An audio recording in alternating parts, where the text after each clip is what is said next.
Well, I guess I better do something. Good morning, everyone. I'd like to call the meeting to order. I'm Chris Litfin. It's 10 o'clock.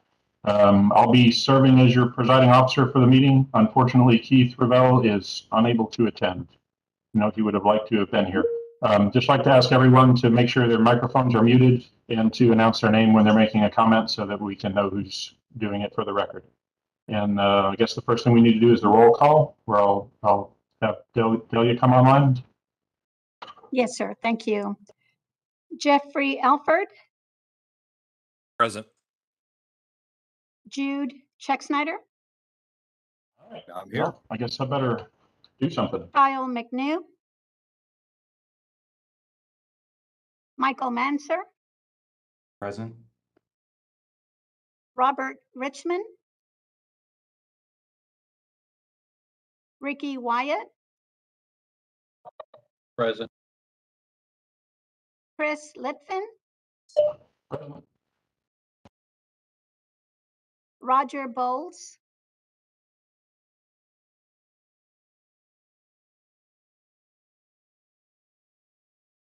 Mr. Bowles. You're muted, but okay, I see you. And presiding officer Keith Robel. We have a quorum. Okay, I guess the first agenda item C, the training advisory board members, is going to be handled by Derek. Yes, thank you. Good morning, everyone. I'm Derek Burkhalter, the Assistant General Counsel for TDLR assigned to this program. So this agenda item is just some refresher training, just to remind you of the laws that apply to your service on this board.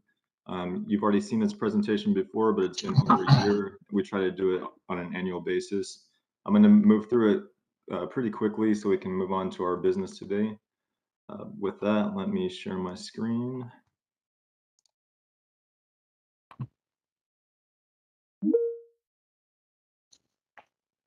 Okay, is that coming across for everyone?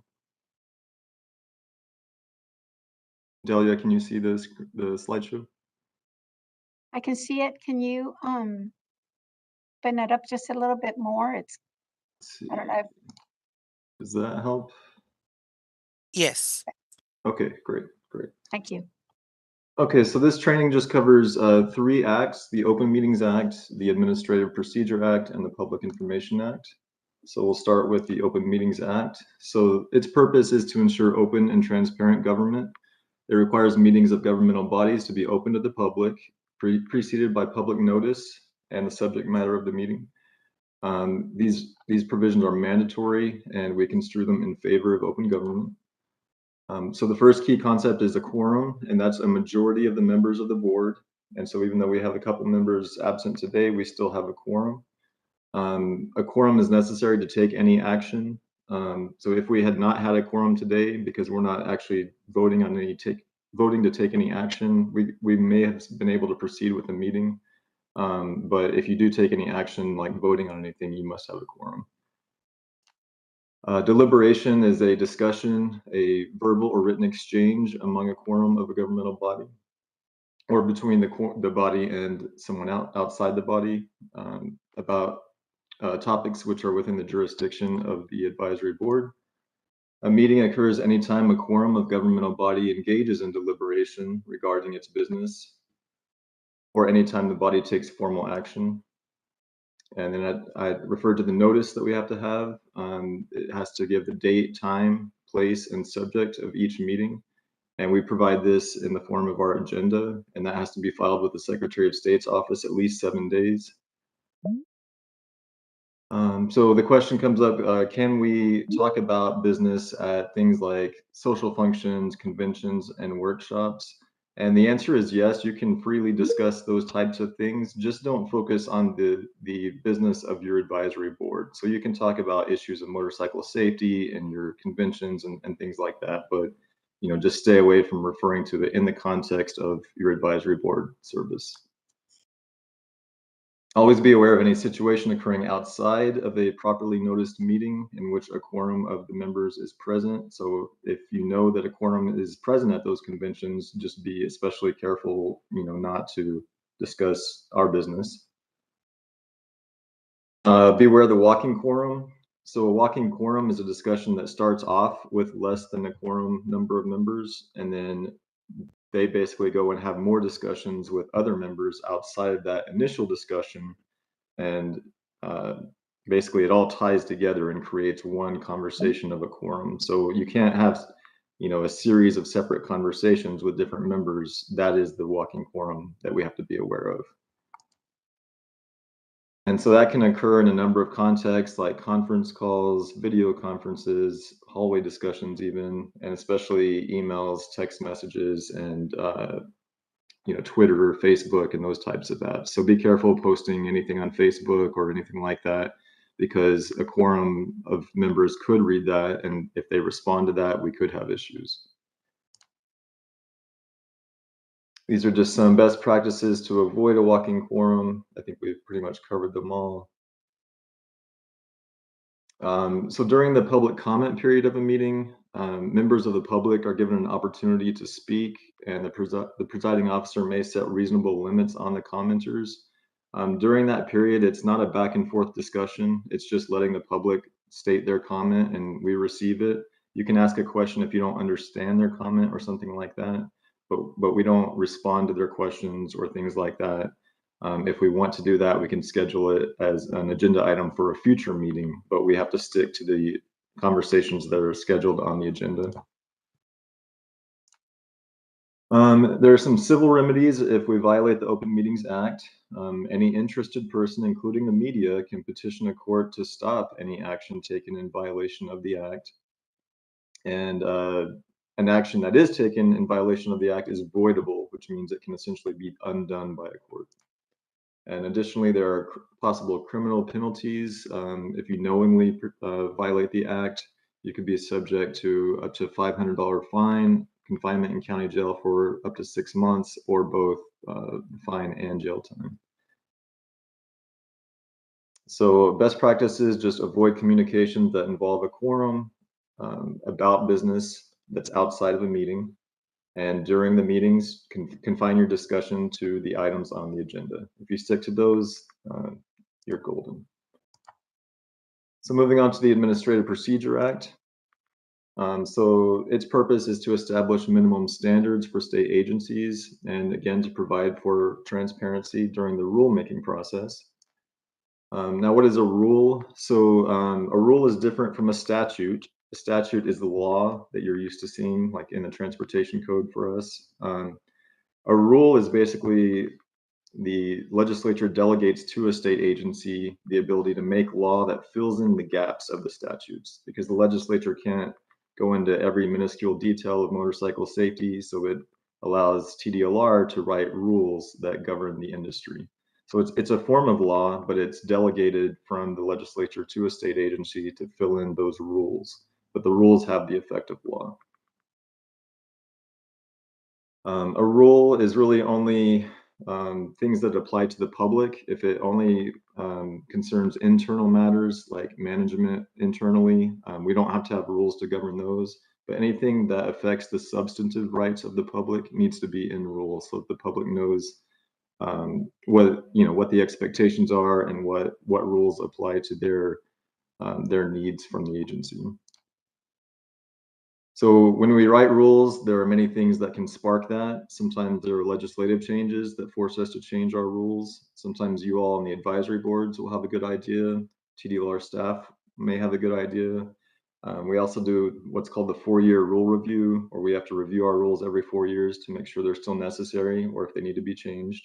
And then also anyone from the public can file a rule petition to ask that the agency adopt a rule.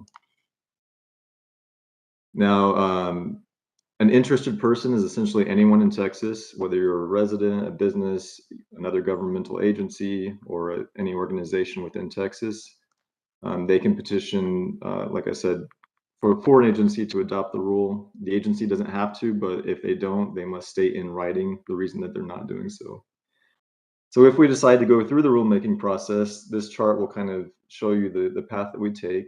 First, we have the rule idea, and we draft our first draft. We send that through internal review and analysis to determine what its fiscal impact will be to the public. We then have to send it to the governor's office for their review.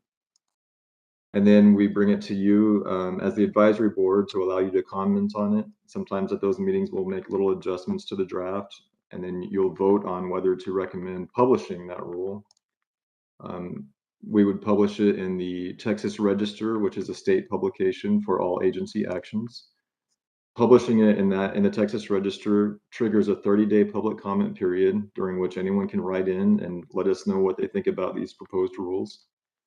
We take all those comments and review them and see if we need to make any changes. We bring all of that to you again as the advisory board, and you can again decide to make changes to the proposal. Ultimately, you would vote whether to send it to the commission for final adoption. The commission is the entity that governs TDLR and actually adopts the rules. So we would have a separate commission meeting for that to be discussed. And again, that's another opportunity for the public to write in and let them know what they think about that. If the commission votes to adopt the rule, we then file an adoption notice in the Texas Register to let the public know that this rule is about to take effect. And it can't take effect any sooner than 20 days from when that filing is. It can, we can postpone the effective date, but we can't make it any sooner than 20 days. And then I also mentioned the 4-year rule review process. All of our programs, our 39 programs, are on a schedule for a 4-year rule review. When the program comes up for review, we publish notice of intent in the Texas Register to let the public know, hey, we're reviewing these rules. Let us know if you have any feedback. The 30-day public comment period starts. We take all those comments and make a recommendation to the commission as to whether the rule should be readopted. And the commission reviews all the documents, all the comments, and decides if they should readopt the rule. And we, of course, will involve the advisory board with those comments and allow you to provide that feedback as well. Okay, moving on to the Public Information Act. So this is sometimes referred to as the Open Records Act. It's intended to allow public access to all information and documents from public agencies. And this is all documents, records, and other information with some exceptions. But it does include any electronic communication on any device. And so if you're using any device to communicate about advisory board business, I think the best practice is to create a separate folder or something to store those communications. So if we do get a request, you can easily just, open that folder and send us the documents. If you receive anything that looks like a written request for documentation about TDLR business, please forward it to us as soon as possible. We have to respond within 10 days. And we cannot ask why someone wants the records. We can only ask for clarifications as to exactly what records they're looking for. There are some exceptions to what we have to disclose. For example, things like date of birth, personal email addresses, any sort of driving record or vehicle record, credit card numbers, financial records, of course, any health information or things like that. And then things like, privileged attorney-client communications and things like that. So we do have a whole team that reviews all the documents for these exceptions before we send them out to the requester. So that concludes the presentation. Does anyone have any questions at this time?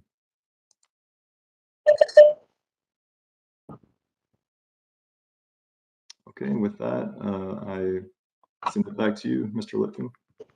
Great. Thank you, Derek, for reminding us of all that information. The next agenda item is agenda item D, approval of the minutes from a meeting on July 19th of 2021, which, believe it or not, was our last meeting. I believe all the board members have received the meeting minutes, and now is the time if you have any questions or comments on the meeting minutes before we approve them. If we do not have any questions or comments, then I will ask for a motion and a second to approve the minutes as presented. Chairman, I make a motion, we approve the minutes. Second that motion. Thank you.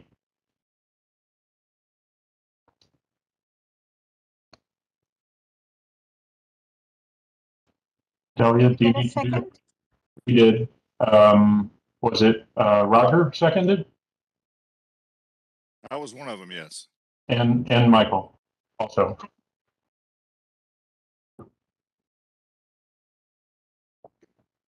Okay, Jeffrey Alford, Yes, ma'am. Jude Scheck-Snyder, Yes. Michael Manser, Yes. Rick Wyatt, Yes. Chris Lifton, acting presiding officer, Yes. Roger Bowles. Yes. Motion passes. Thank you. Okay.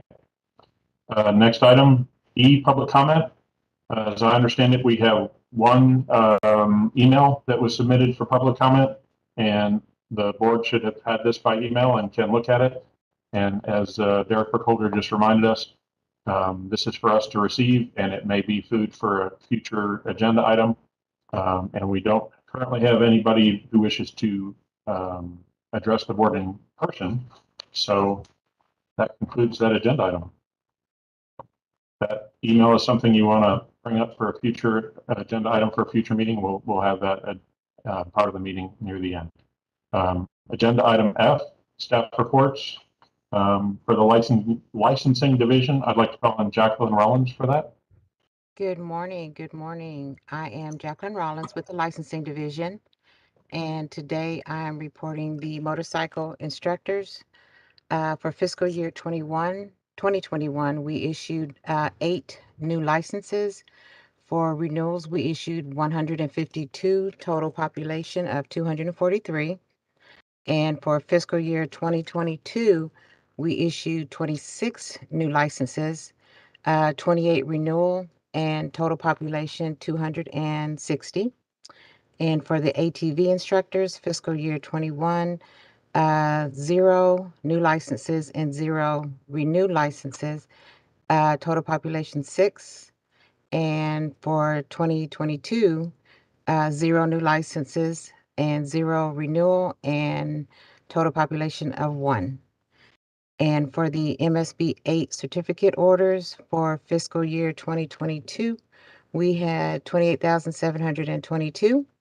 And for fiscal year 2022, we issued 28,865. That completes my report, and I'm open for any questions.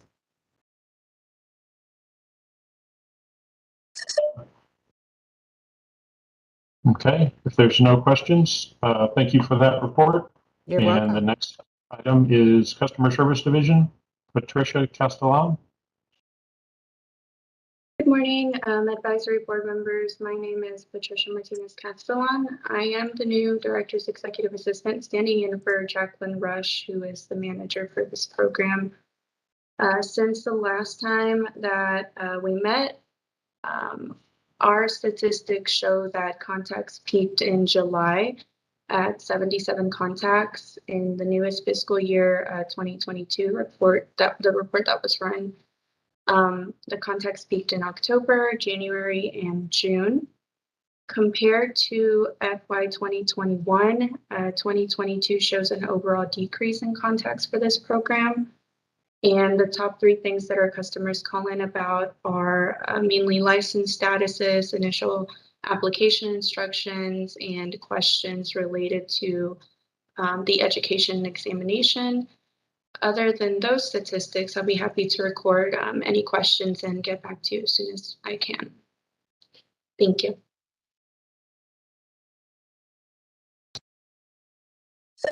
Okay, thank you, Patricia, for that information.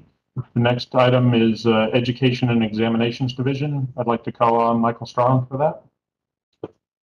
Good morning, members. My name is Michael Strawn. I'm manager for the Education and Examination Division.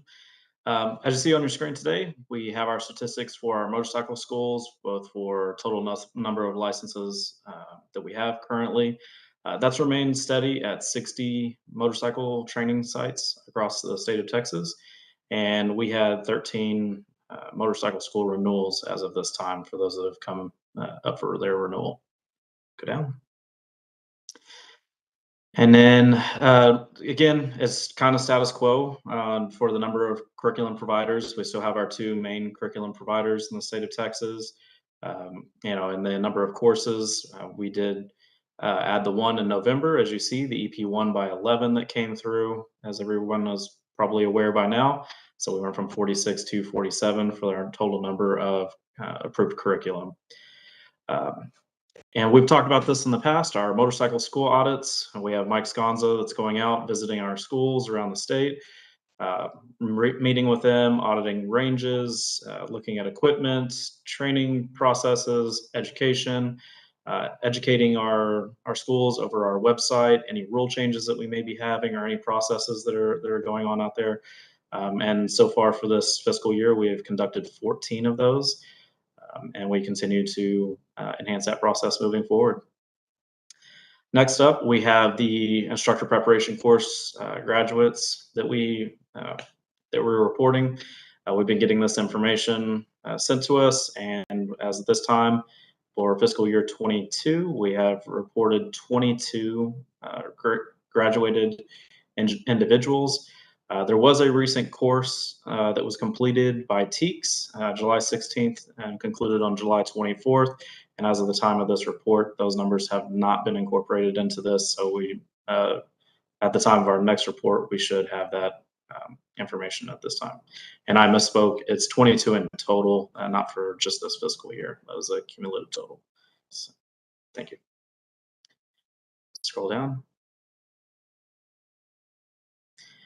For our updates for education examination, some of them are, we just wanted to come out and let you all know that if you are closing a motorcycle training site or a range, please inform us. That information is tracked inside of the system.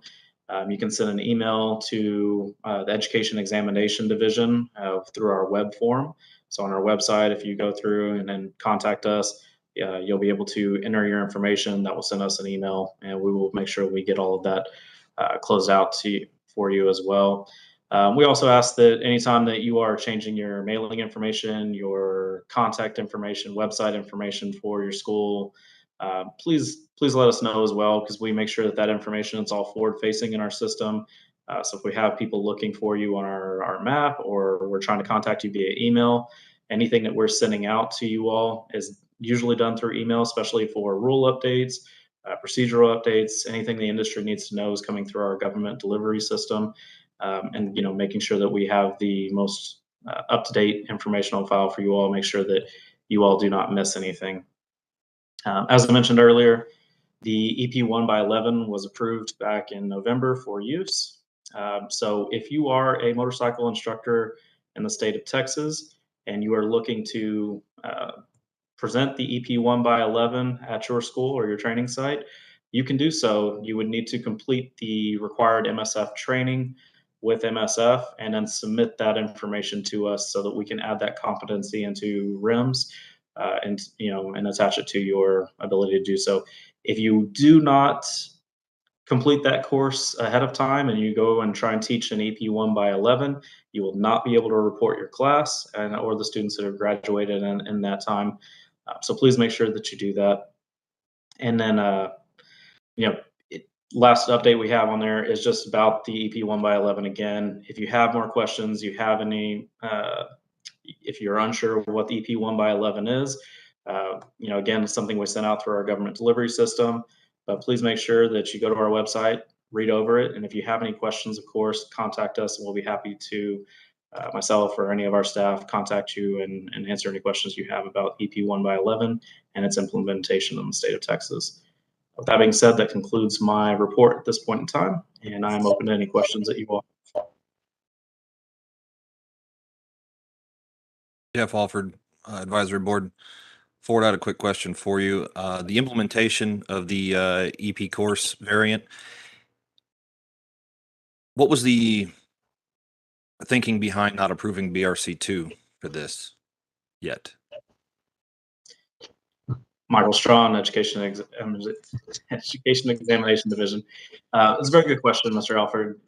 At the time when we were presented the materials over the EP 1 by 11, that's the only materials that we were provided when this was coming into Texas, as it was being pilot tested elsewhere. It is on our radar to look at the other curriculum that was following that, and that's something we're going to be moving forward on here shortly. Thank you. Yes, sir. Rick Wyatt, question.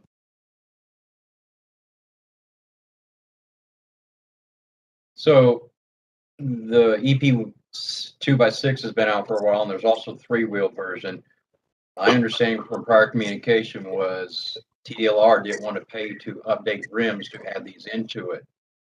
Why? Michael Strawn, Education Examination Division. I'm not sure where that statement or comment comes from. To my recollection, there was no payment required for the addition of the EP 1x11 and how we entered that into the RIM system.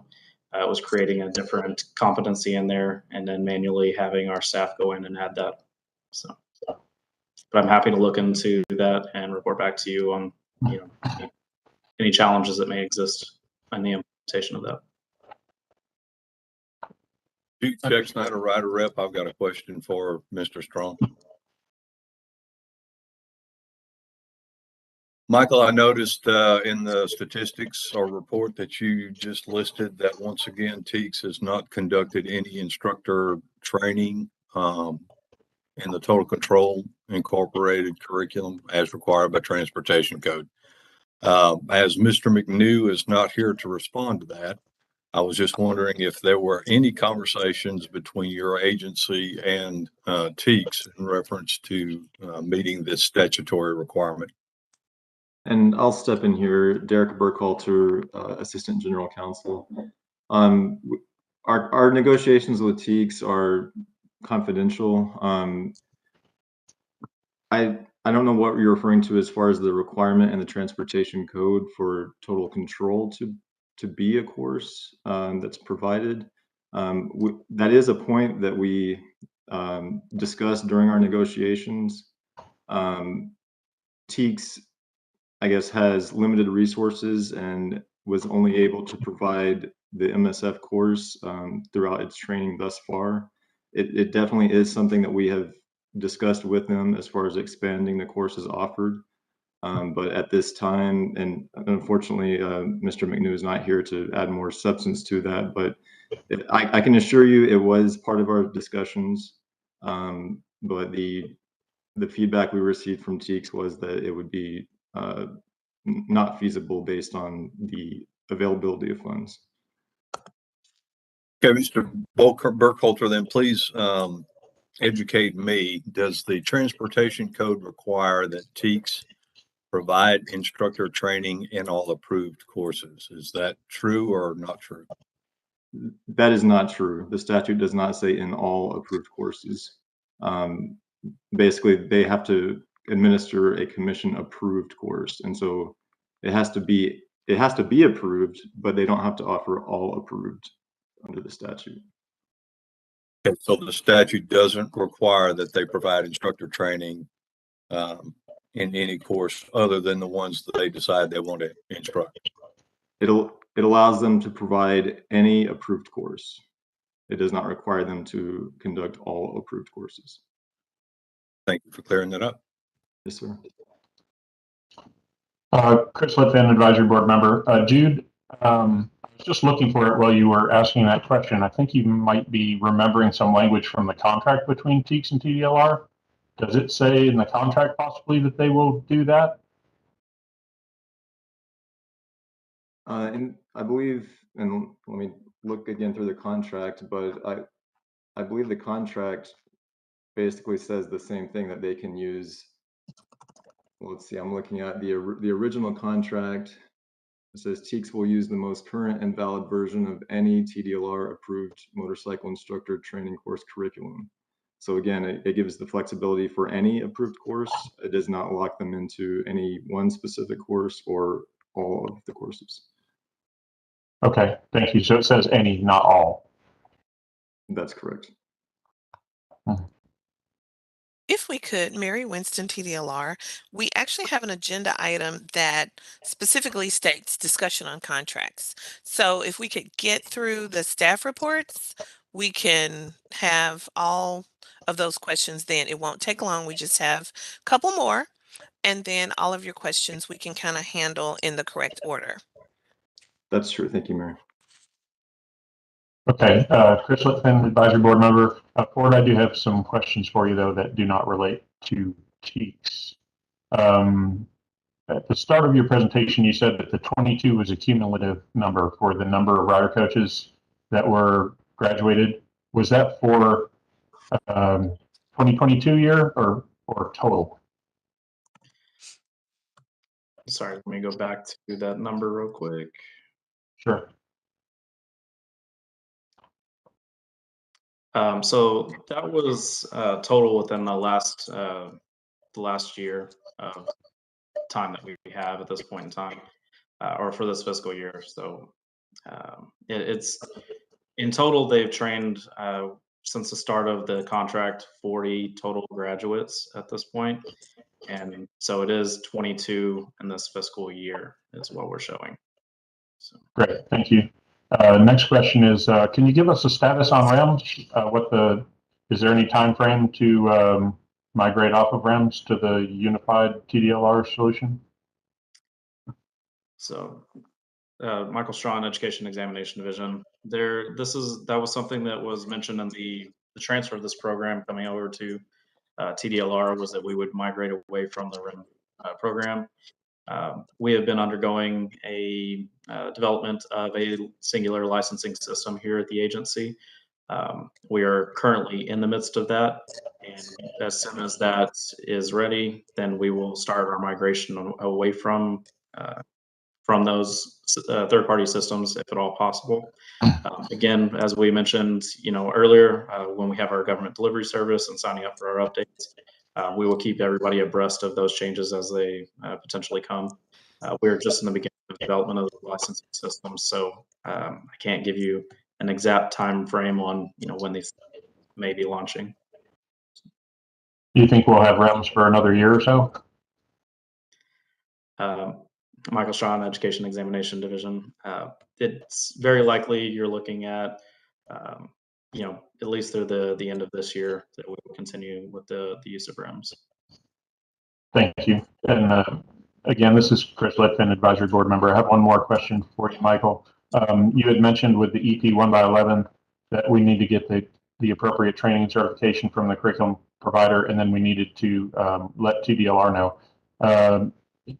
It's my understanding that the rider coaches are the ones who need to let you know that they're certified to teach that curriculum. Is there anything that the schools or sponsors need to know, or is it just the rider coaches that they employ to carry out the class? So, Michael Strawn, Education. It is on the instructors to let us know about their individual competencies. If the schools send it on their behalf, that is fine. If the school is offering the EP 1x11, of course, they can let us know as well, so we can add that under the school. But we went through and I believe at this point in time, I've updated all the schools that are wanting to teach EP 1x11. But it is incumbent upon the instructor themselves to provide the competencies. Okay, thank you. Does anybody else have any more questions for Mr. Strong?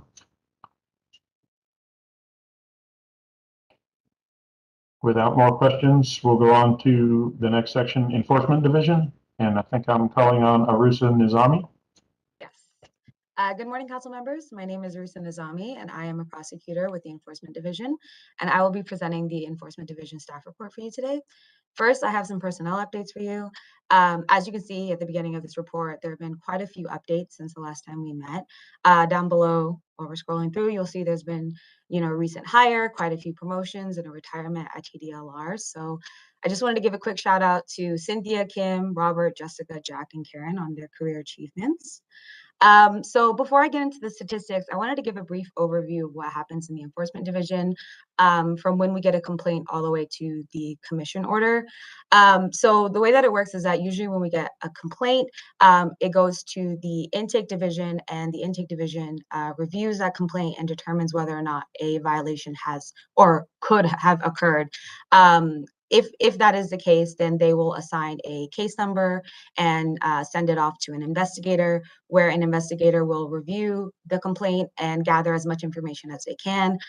They usually will do get witness statements, gather as many documents. They'll do on-site visitations, whatever investigation they can do. They will gather that information, and then they will pass that information on to us here at the prosecution team. I'm sorry, and we have a few options of what we can do with that case. So if our main goal is compliance. So if if the respondent is willing to come into compliance and work with us, we will either issue a warning or a closing for being informally resolved. If that isn't the case, we will issue a notice of alleged violation. That is a document that is sent to the respondent. It lists out what the violation is, what rule we're stating, and then a fine amount attached to that. And once that notice of alleged violation is sent to them and it's delivered, they have 30 days to respond. If they don't respond, then we will issue what is called a default order. But if they do, then we will work with the respondent and try to come to something called an agreed order, which is basically a settlement that we agree upon with both parties. And that would resolve that case once we reach that agreement. If neither of those options happen, then we will set it for a hearing, and that hearing is done in front of the State Office of Administrative Court. A judge will issue a judgment, an order, and then the order will be then presented in front of a commission hearing, and the commission board has the final say in that outcome of that case. So that's just a really brief overview of what happens.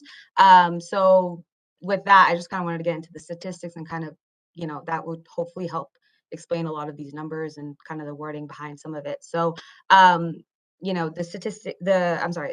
fiscal year of 2022 started September 1st, 2021, and is now through June 2022. We have had a total of 9 complaints received. 4 cases have been opened and 3 have been closed. The average time to close a case is about 160 days, which is less than the TDLR average. And 60% of those cases were resolved within 6 months.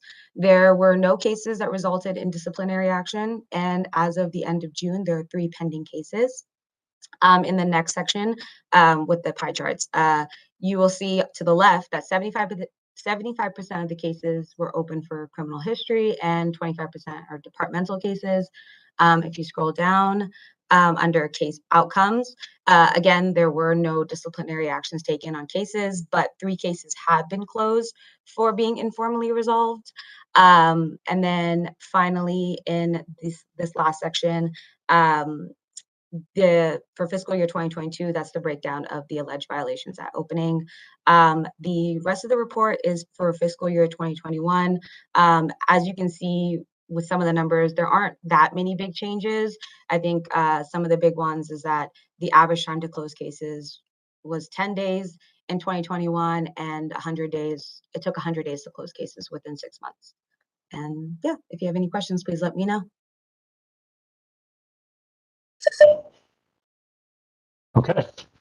If there's no questions, thank you, Arusa, for the update and the information. And we're moving on to the next section, Executive Office, which I'll call on Mary Winston.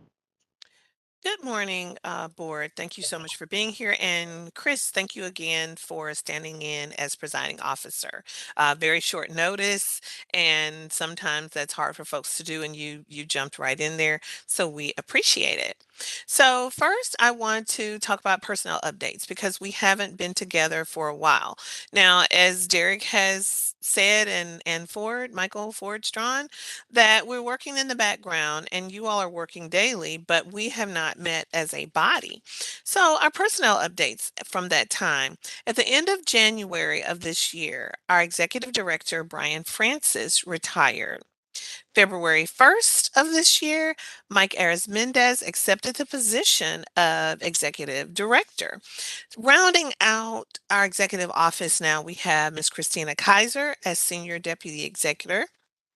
Executive Director, Mr. David Gonzalez, Deputy Executive Director, who's joined us here today, and Hemant Macon, Chief of Staff.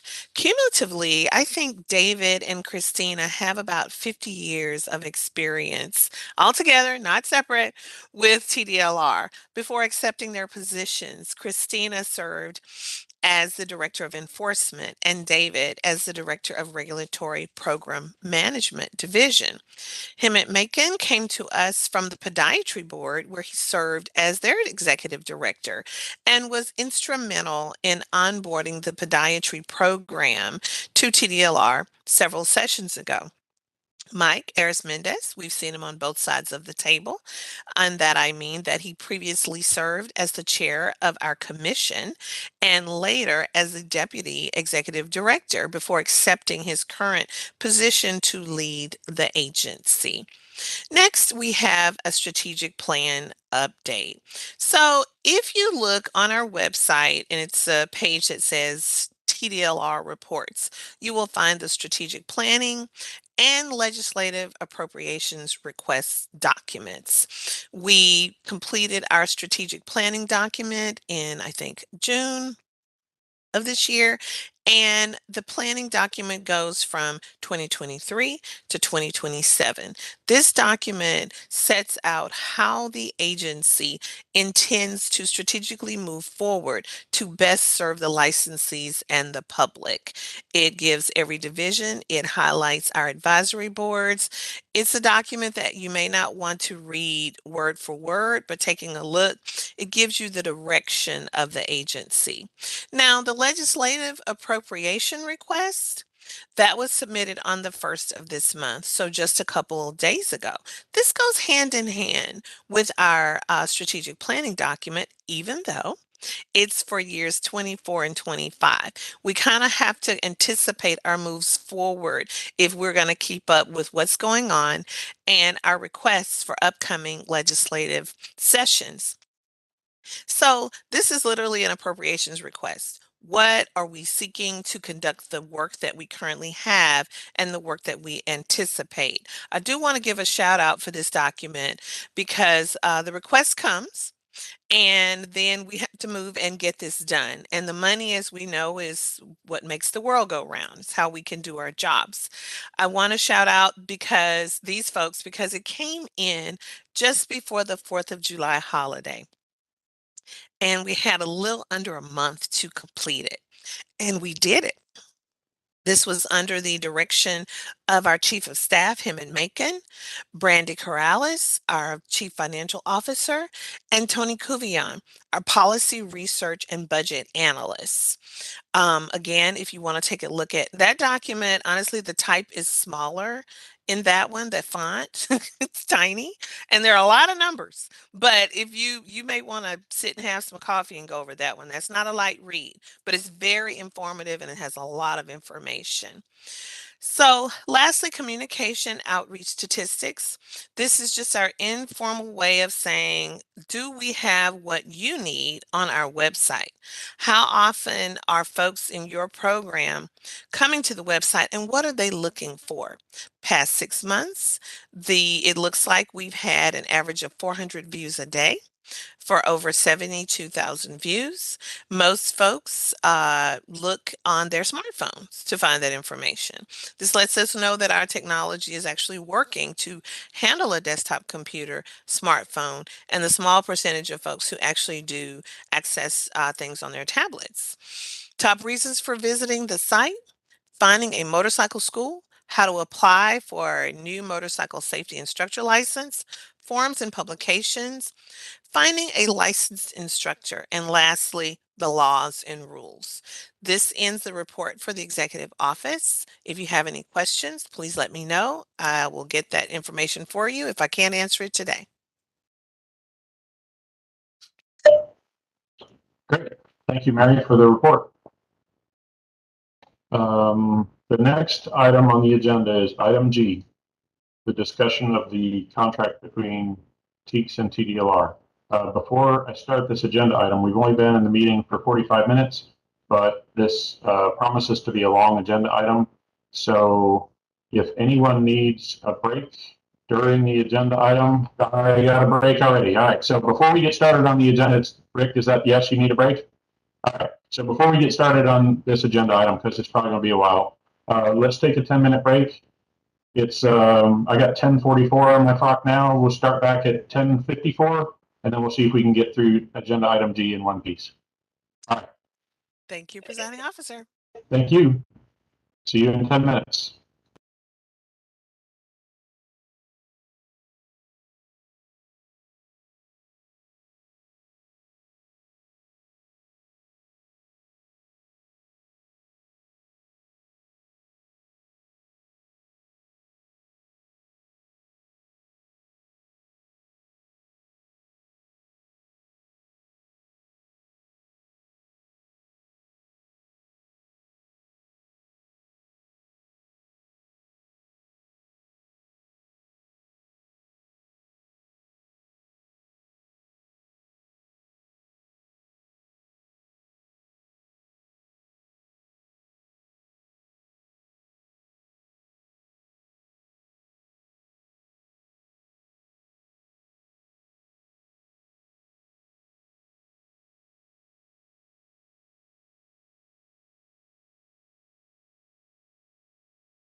See smiling faces coming back up on my screen.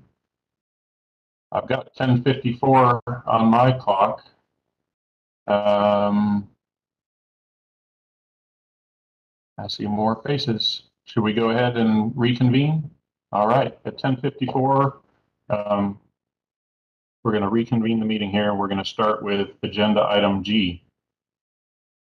Update and discussion on contracts with Texas A&M Engineering Extension Services. I see Derek. I'm going to hand off to Derek for this agenda item. Thank you. Again, I'm Derek Burkhalter, Assistant General Counsel for TDLR. So this agenda item is about the contracts with TEEX to administer the instructor training program.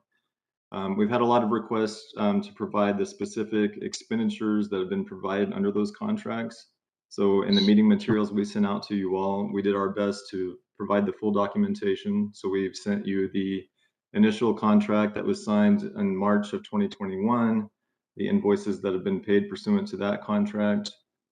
We sent you the contract that was signed on January 2022 and the invoices that have been paid up to date on that contract.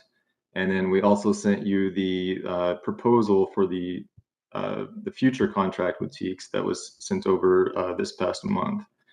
I just wanted to kind of start this with kind of a general explanation of kind of the reason for the difficulties of these contracts. And that is because the statutes, Chapter 662 of the Transportation Code, they gave 3 different state agencies responsibilities under this motorcycle program. However, they only designated funding to one agency, TDLR.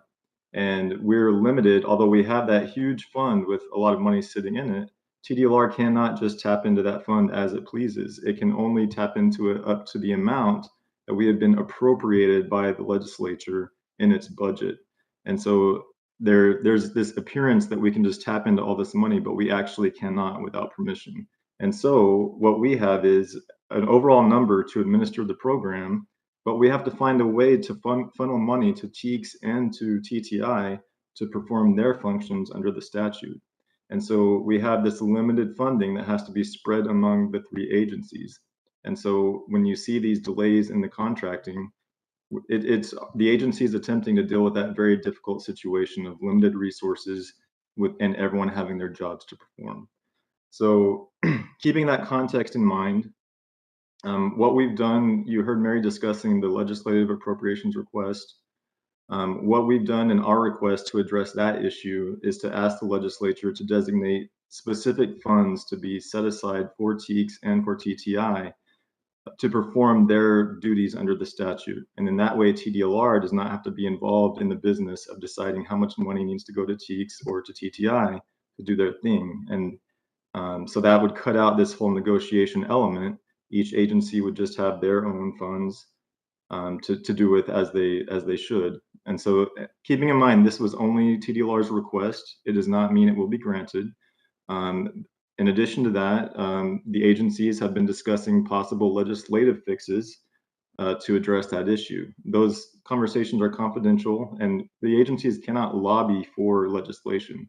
But we can just put forward ideas and try to answer questions and try to have ideas as to what can make things function more efficiently.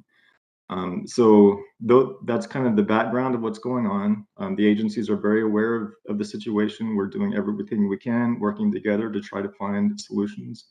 But this is what we have. And the current state of the law is what it is. And we're trying to move forward and get a contract in place so that we can continue to train instructors in the upcoming year. So having said all that, I will just kind of open it up for discussion, for questions. Ultimately what we're seeking to do here is consult with you on the new proposal, but we're fully willing to consider any comments or questions you have on the old contracts as well. So I will open the floor to your discussion.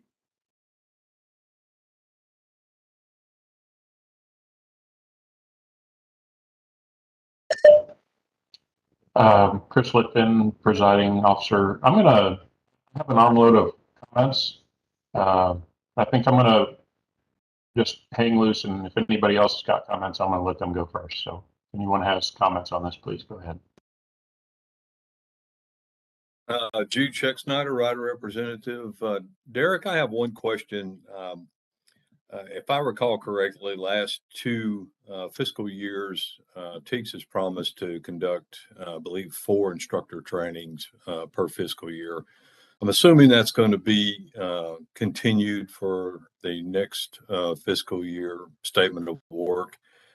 In reference to total control, my question is to you, is there any way that the statement of work could include a requirement that TEEX conduct at least one instructor training in Total Control Incorporated, and understand that my viewpoint here is driven by the fact that I'm probably the only person in attendance on this board that has been a certified instructor in both the Motorcycle Safety Foundation and Total Control. We worked very hard to get Total Control incorporated into Texas because it's a very viable, it's a very effective program. And in my estimation, it's more effective in some ways. So Texas has both programs available. We worked hard to do that, and I would certainly like to see that approach continued because it gives riders in this state an opportunity. So it gives them more choices to select programs that are better to improve those riding skills that they need the most. So if we just let Total Control fall by the wayside because TEEX does not provide any further instructor training, then we're failing the riders in the state of Texas. So my question is simply, can we require through statement of work that TEEX conduct at least one instructor training in the upcoming fiscal year? So is that a possibility? Yeah, thanks for that question, Jude. So let me start by saying under the current contract and the proposal, the possibility exists for those courses to be conducted. And even if TEEX doesn't offer them directly, the contract allows for TEEX to subcontract with schools to provide any training course that's been approved. So in theory, TEEX could subcontract with a motorcycle school to provide the Total Control instructor training course. That would be allowed under the current and proposed contracts. As far as requiring TEEX specifically to conduct that course, I can tell you that those discussions were delved into extensively. Ultimately, TEEX informed us that the limited resources provided under the contract would not allow them to have someone on staff trained up to provide every single approved course out there. Again, it could be done through this subcontracting arrangement that does not require TEEX to have anyone on staff. So, I mean, we could contract to require TEEX to do Total Control. That was not successfully negotiated in past contracts. However, as I said, it is possible through the subcontracting provisions. Okay, just to respond to a couple of things that you said, Derek. You're absolutely right. TEEX does not have anybody trained up on staff to conduct instructor training in Total Control, nor do they have anybody trained up on staff to do instructor training in Motorcycle Safety Foundation courses.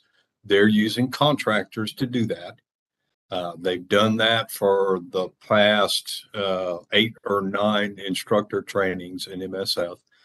It's not any more expensive for them to get a Total Control contractor to teach instructor training than it is for the Motorcycle Safety Foundation.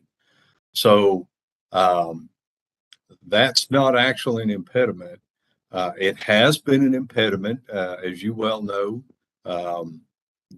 Keith Gravel tried extensively last fiscal year to try to set up a learning center, and TEEX stood in the way of that, would not respond to it. And so it is not viable working with TEEX to set up an instructor training outside of TEEX. They're just simply not responsive to that. I just want to make that statement. I know that's not an issue for you.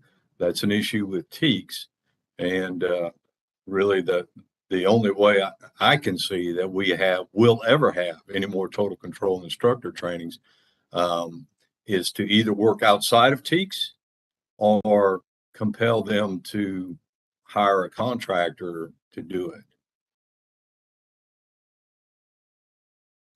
And again, I appreciate that, Jude. I don't think I'll be able to answer your question specifically with regard to TEEX's capability. Of course, I'm just not privy to all of that information. Your point is well taken. We are very conscious of what you've brought to light, and all we can do is take that information and move forward with it the best that we can. It's not that we disagree with you or anything like that. It's just, you know, the situation is what it is, and unfortunately, our member from TEEX is not here today to give their perspective on that issue. So I'm trying to play a delicate balance of representing generally what the discussions were without revealing too much or without, you know, pointing the finger at anyone. So we appreciate your comments, and they will be given the proper weight. Yes, sir. And I truly, I don't mean to be contentious on the subject. I just want to make sure they get into public comment. Absolutely. It's very important. Rick? Rick White, industry rep, board member.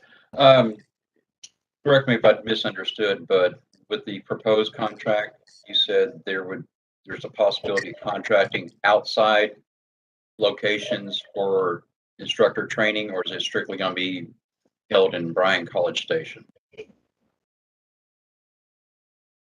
So the contract commits them only to conducting those 4 courses at the TEEX facilities, but it allows them to provide, I think they call it the Learning Center subcontracting arrangement. It does not require them to meet any specific numbers on that point, but it allows them to do so. So at the basic minimum, they're required to do the 4 courses at their facilities. They can also do more courses or subcontract with others to do courses. So does that mean if a sponsor just wish to offer one at, say, out Dallas, Houston, West Texas, or something like that, they could approach TEEX and go, hey, we have these dates available. Can we offer an instructor course? I don't know specifically what TEEX's process is. I know you would have to apply with TEEX to sign a contract with them, but you know, your availability and your potential is definitely something that would be relevant. Again, unfortunately, I can't speak as to TEEX's process, but that was the idea, was that schools could, you know, have that potential. Understood. And seems to be part of the issue before when it first started rolling out was limited offerings and working around other schedules or football schedules, if I remember correctly. Yeah, I believe there were some change dates at some point in the initial contract. I can't speak to those specific details. Chris Litvin, advisory board member. I'll make a couple comments on Jude's and Rick's comments. To Jude's comments about TEEX process to become a provider, as they call it, I just happened to notice in reviewing for this meeting that there's about twice as much content of what TEEX requires a sponsor to do to become a provider than there is content of what TEEX will do for TDLR in the program. Just thought that was an interesting tidbit on how their process works. One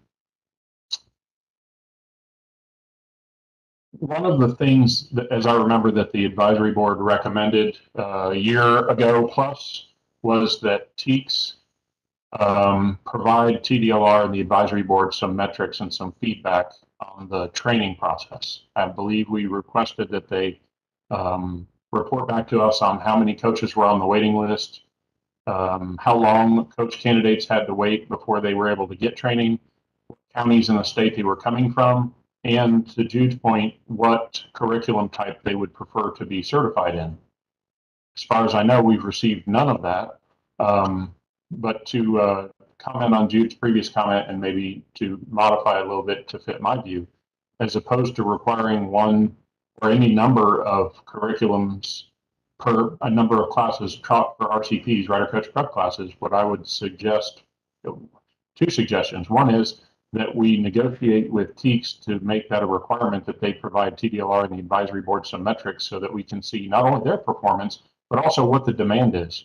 The demand for how many training courses we need, the demand for what areas of the state that the rider coach candidates are coming from, what type of curriculum that they are wishing to be certified in, and what the wait time is, as well as what the graduation percentage is, success rate. Then we can drive all sorts of other things that I would, again, I know, again, this is not directed at TDOR, but just things that I would like to see in the agreement. They're only contractually obligated to teach 4 classes. That's not enough classes to do. We're never going to get where we need to go that way. What I would, if I was writing the contract, I would like to see something that they're contractually obligated to hold at least 4 classes. And based on the metrics of the demand in the waiting list, if the waiting list merits additional classes, then additional classes will be added. And to Jude's point, based on the waiting list and the preferred curriculum that the coach candidates are wishing to be certified in, that should dictate what curriculums are offered for those classes. So we may offer 0 total control, we may offer 4 out of 4 total control. And I think we should let the coach candidates that want to be certified drive that metric instead of a firm number. But I definitely think that it's not fair that they're, like Jude said, I don't recognize the impediments as true impediments. I think it's just that they are not comfortable, or it's unknown, or they're not very interested in doing that. To one of your comments, Derek, that they have limited resources. I mean, I know, but they have limited resources, not a problem. There's more than enough people that are willing to take up that and take care of it and do it for free. Whether it's through TEEX or whether it's through TDLR, if we could get changes, or through legislation, but all TEEX has to do is call up some of the sponsors and say, hey, we want to run a RCP at your location. We can't pay you, but we'll provide a coach, a rider coach trainer, or you'll provide your own rider coach trainer, and we don't have the resources, but you guys can take care of it, and we will absolutely take care of it. So, I mean, there's definitely things that they can do. It requires very little resources on their part, and it's not happening. So just a few comments. I have a few more, but I'll bail off and see if anyone else has comments. That's valuable feedback. Thank you for that. Jeff Halford, advisory board member. Absolutely agree with everything Chris said. This program is an abject failure. It has failed to meet the needs of the riders of Texas. Without this, you're going to see the vast uptick. We attend the other board meetings with Dr. Manzer, and we sit with them and we listen to the riders, and they say that there are people that are underserved. There's communities that don't have coaches. They don't have schools. I would love to open another location, but with what people? And with a government oversight into how we do this, it's absolutely crushed my ability to conduct business. It'd be even worse if I was in Jude's situation where I needed coaches to come from this one particular governmental organization who has no interest in doing its job, that I have to hire coaches from just this specific list. I can't seek, a job applicant without them going through this process. I have one particular coach who waited almost an entire year, about 11 months after he got through the RCP to get to his certification because of the bureaucracy. I'm not pointing fingers at anybody, but I need this to stop. I need this to change. And if TEEX is not the answer, then this board will come up with a better answer than that. We have the sponsors. I have the locations. Between Chris's company and my company, we own the majority stake in Texas. I'm here to tell you that Chris and I are willing to work with you without TEEX. We have the rider coach trainers, we have the rider coaches, we have the candidates, we have the people that are interested, and this body is failing miserably at the one thing that we need them to do the most. So if it's a matter of people, it's a matter of personnel, if it's a matter of locations, funds, we've got all of that. So I know that Mr. McNew is not here to defend his organization, but honestly, it doesn't matter. It really matters what the results we're going to see. So in this contract, and I understand the state and the legislation, and Derek, thank you for explaining all this to us. We need a way out. We 100% need a way to work without TEEX, because I have tried to contract rider coach trainers to come to my location and teach the people that I have recruited into this program. And big thank you to TTI for the recruiting material. That was great. Thank you very much. Unfortunately, it's 2 years in the making, but hey, if you don't plant the seed now, there's nothing to have. But I've talked to a company here that was comprised of 2 rider coach trainers with 50 years of training between them, and they told me they can't work with TEEX. It's too much bureaucracy. It's too much work. It's too much effort. It's too much of a pain. They don't reply to emails. They don't reply to phone calls. They don't call you back. They don't get back with you about information that they require per our contract. So this is a long-winded way of saying we need help. And this is a cry for help. Help us, help this Riders of Texas, or we're going to see this massive uptick in fatalities, unlicensed riders, and it's all going to come back to us as the board that can't get stuff done. Rick Wyatt. Sorry about that. I think just the fact there's only 260 instructors in our state alone speaks volumes of how badly this is failing us. We were crying when there were only 430 of us, and we've lost over half that already. I agree with Jeff. I agree with Chris. It's broke. We got to fix it some way, somehow, and we got to fix it soon. And I see David has his hand up. David Gonzalez, Deputy Executive Director. I want to convey to y'all that we hear you loud and clear. And we do understand the 3 agencies have had some challenges with the statute as written, and we know there's work to be done. So your voices and your input, and this has been critical input, the constructive input y'all have provided has guided our conversations with the executive director of TEEX, the executive director of TTI, and I know we are going to make some progress going forward. But I understand it's been a struggle for us as well. So definitely appreciate y'all showing up and continuing to work with us to make things better, because we are also looking at those numbers, and we don't like to see the rise in numbers of deaths on Texas highways. Thank you. Just one comment to what David just said. For the record, I would like to say that, yes, it has been challenging for every agency involved, but also, yes, I would like to make it obviously known to everyone that's involved in this program, TDLR has done an exceptional job at their requirements, and they were before the curve in trying to take over the requirements that were handed to them in the transportation code. Likewise, TTI has done an exceptional job with the requirements that they needed to do, and they have performed admirably. Our big issue has been and continues to be with TEEX, who is not responsive to the needs of the motorcycle safety program. They're not responsible or responsive to individuals that are trying to set up outside learning environments. They're just not responsive. And for a myriad of reasons, what we're seeing is about a 27% increase in motorcycle fatalities in the state of Texas over the last 2-year period. Now, we have to serve the riders. because what saves riders' lives is adequate training in the areas where they need training. And we work hard to do that, but we cannot do that with a cadre of well-trained instructors. And so TEEX failure is making, the program worse and not responsive to the needs of the community.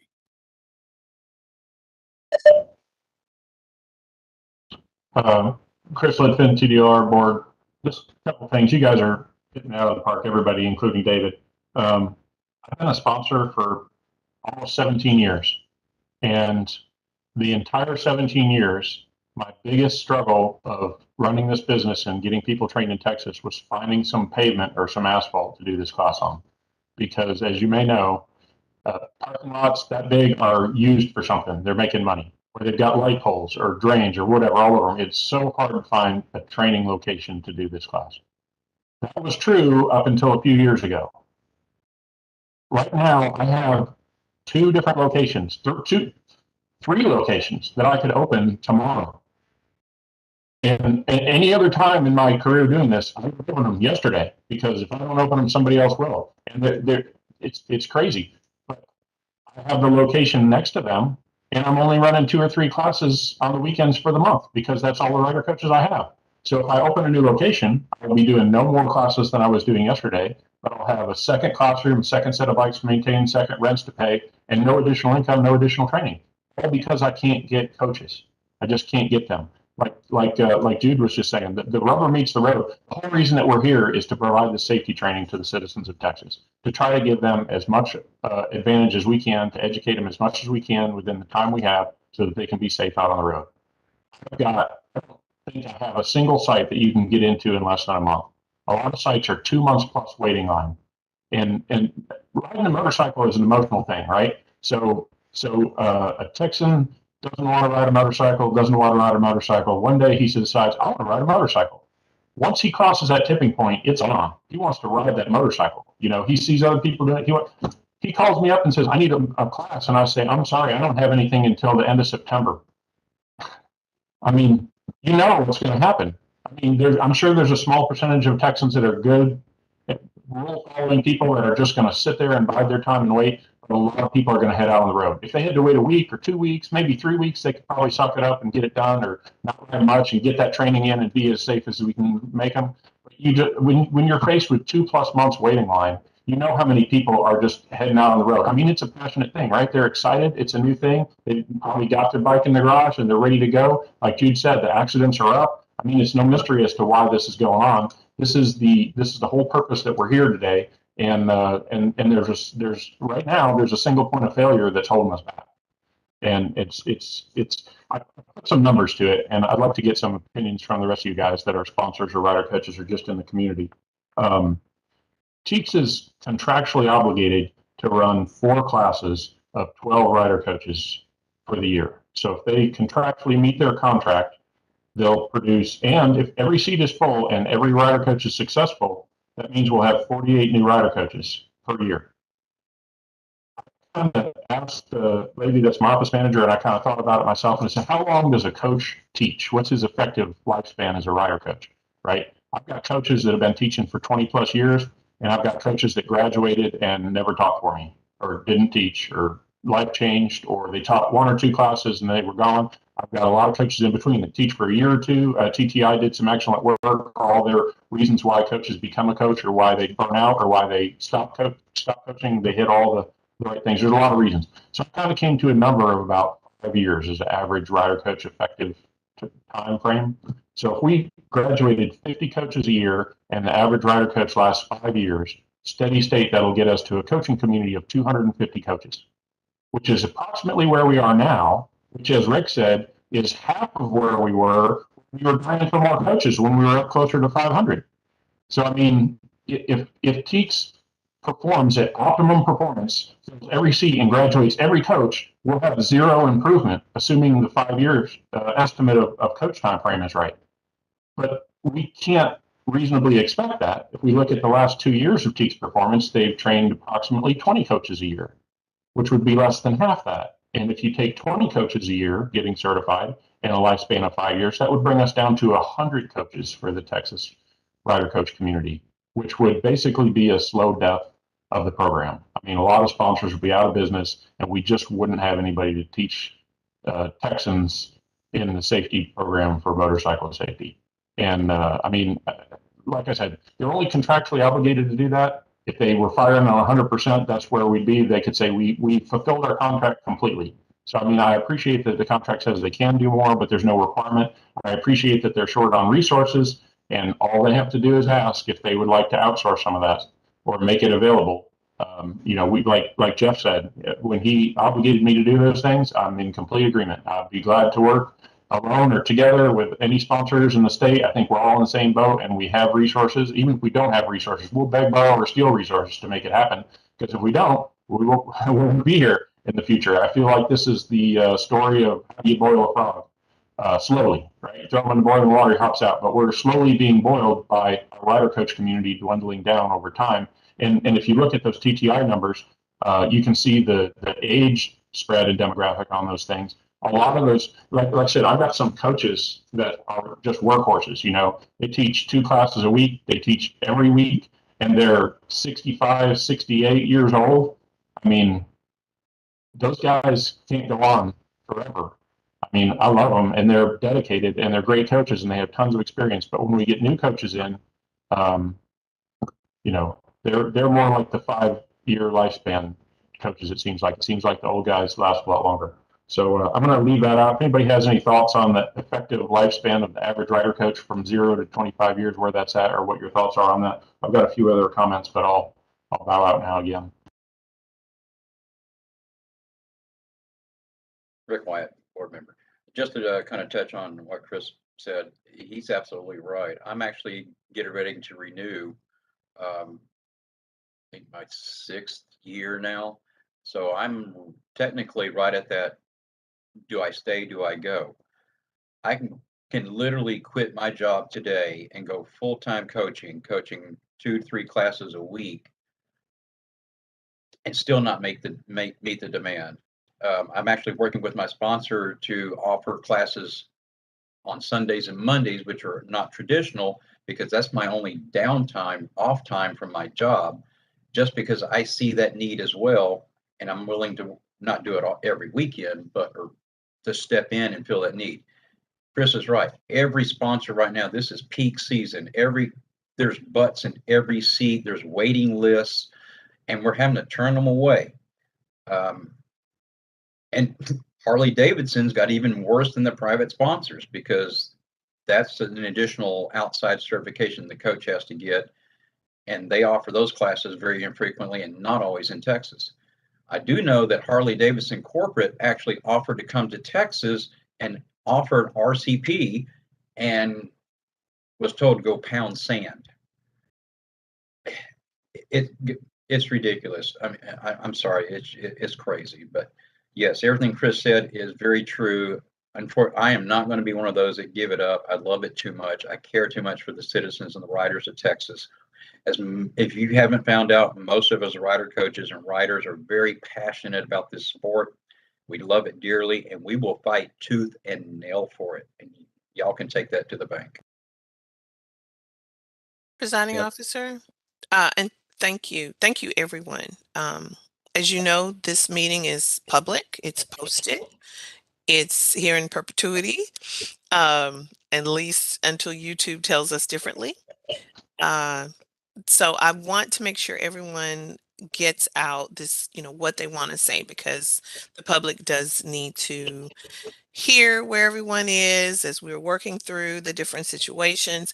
But I also want to make sure that I think we're still on G and we have H, I'm not sure, which sort of is a continuation. So I just want to make sure that everyone's saying what they want to say, but making sure that a next agenda item is covered as well.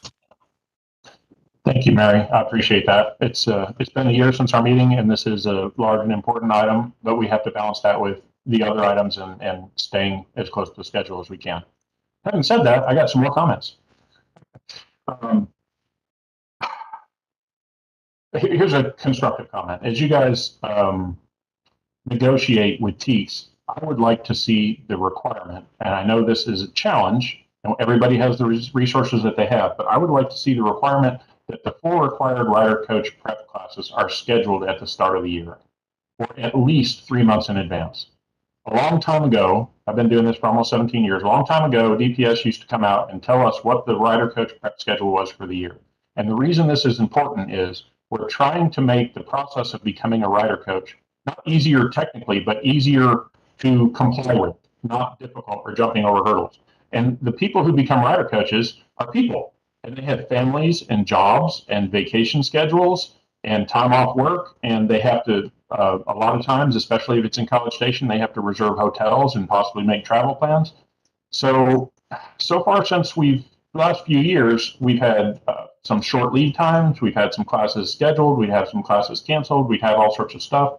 But and at the end of DPS, recently it wasn't like this either. But in the past, it was scheduled out in front. And the reason it's important in several levels. It's important for the coach candidates so they can plan their lives and their vacation time and their work and their off time and their family events around being a rider coach or becoming one. It's also important for recruiting rider coaches.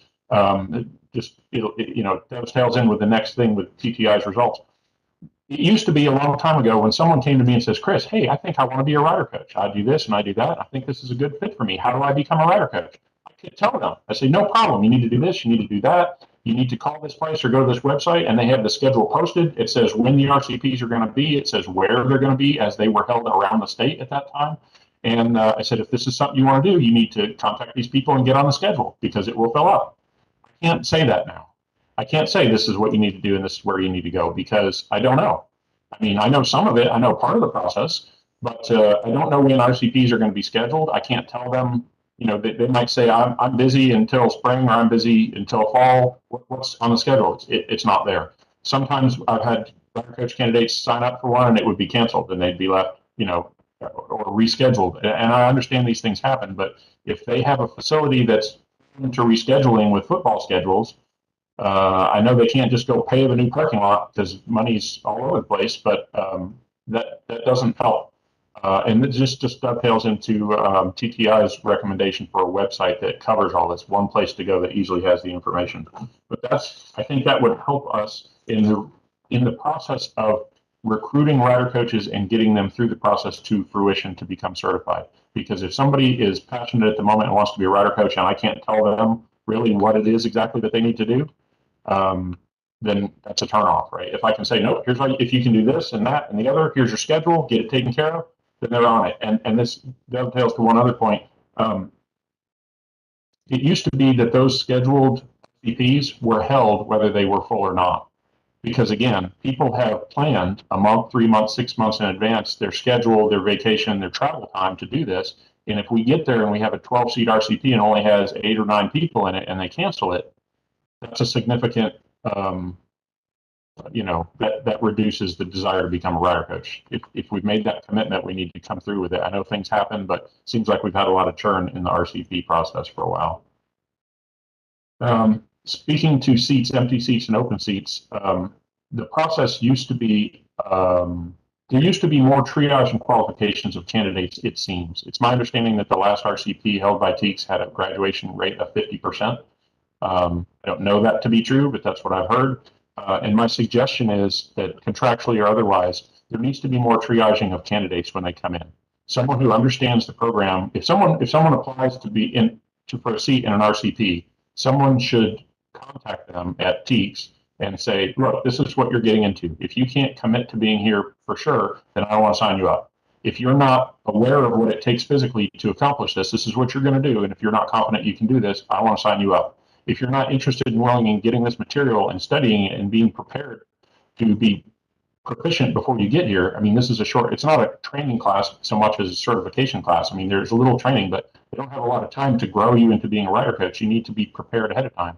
If you're not willing and interested in doing that, you probably shouldn't have a seat because I can't hold TEEX or anyone responsible for the graduation rate of students, but 50% is very low, and it makes me think that even if they're doing a good job of teaching them, maybe some students didn't show up or weren't able to commit to the time or weren't aware of the requirements on them physically or preparedness wise. So it would, since our seats in RCPs are so rare and valuable that we need to maximize them, I think it would be good for someone to qualify those candidates so that we can, just in the effort to get a higher graduation rate without changing the requirements, just to make sure everybody's prepared and serious about doing it before they sign up so that we don't squander seats that someone could have taken that would be a serious candidate.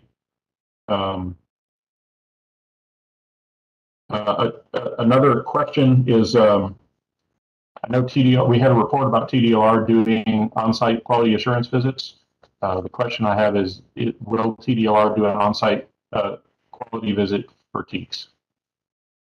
I have heard reports of questionable facilities and equipment in RCPs. I see another couple of nods. And I just wonder, I mean, CP should be taking place at a state-approved range that meets all the requirements. I know that you guys are in the process and you have limited resources, and Mike Sconza's out there going around hitting sponsors, which is good, and it's going to take a while to get through all of us. But I wonder if TEEX is on the schedule at some point to be quality insurance inspected, because I would recommend that that be the case, and that they would need to be up to the same standards as we would be for training students. The bottom line is we need to do everything we can to make a more available, more often, and more easily accessible path for prospective rider coaches to become coaches, because we've already been over that. If we don't facilitate this process, and when we find people who are interested, make it a reasonable path for them to get there and not have them jump through hoops or go through exorbitant means to understand and qualify and get through all the steps, then we're just handicapping ourselves. So that's the end of my comment. Thank you. Michael Strawn, education examination. So in regards to if TDLR will do site visits or audits of TEEX, we actually have been on facility before. Last September, I mean it's been a while obviously, but last September we did make attempts to go out there, see the facilities, the equipment, everything else. It's something that I think we could look for, potentially when we talk about the contract negotiations and things in there is, if there needs a need for scheduled visits and more often, technically, as we sit with our current rules and everything, our audit process is specifically for the schools, not for the instructor preparation course that is being conducted. But I do think that hearing the board today is something that we can take under advisement as we look into contract development.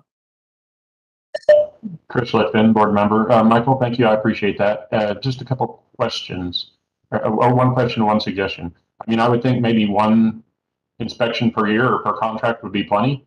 And just a clarification on your answer. You said you had made the attempt to go out and inspect the equipment. Does that mean that you were successful in that attempt? And if so, did they meet the requirements? Michael Strawn, education examination.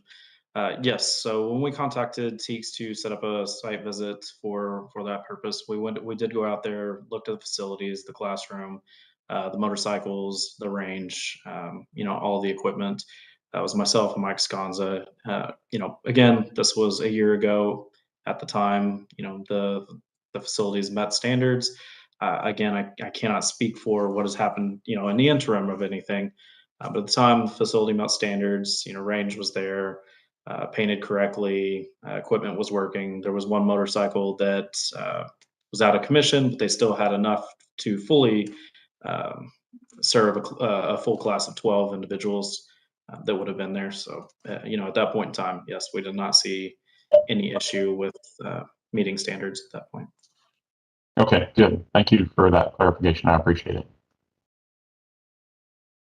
Jeff Alford, advisory board. Couple of quick statements and a question. So we are the industry representatives, and we want to be very clear. Thank you to Mary for trying to keep us on track. As Chris had said, we're passionate about this stuff. So if it comes across that way, that's good, right? So we do care. Because we are the voices for the riders for the state, right? So if it doesn't get said here, it doesn't get said. couple of quick things. Coach burnout is a real thing. The coaches that do sign up, like Chris said, if you want to push that 5 year closer to 1 year, try to use those people 3 times a week and see what they do, right? We've all been outside recently, right? I still have afternoon classes that start at 1 p.m. and they go all the way till 6 p.m. on the weekends. And those poor people here in Austin who are big into software, their idea of being outside is walking from their air-conditioned apartment to their air-conditioned car to their air-conditioned office and back again. And they think 1 o'clock start time sounds pretty good because they can sleep in on a Saturday. They ain't gonna make it. It's just the way it is. But good on them for trying. They're trying to do the right thing. So coach burnout is a real thing. So when you get them, we overuse them because we only get the few that we do get. We just burn those poor people right out. And then that leads to coach availability. So I have a roster of coaches. I have a huge roster of coaches that I can use. And every month I ask them for their month ahead to say, hey, what can we do so I can build the schedule so that I have due diligence has been done and I have the availability of the coaches so I can post it live for the students to sign up for.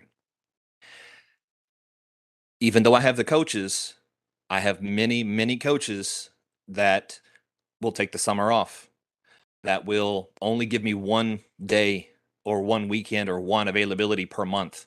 And that's their limit, right? Because I don't know about the rest of you, but most coaches have another job. This is not their primary source of income. This is not what they do. This is their secondary, tertiary, ancillary kind of thing that they do.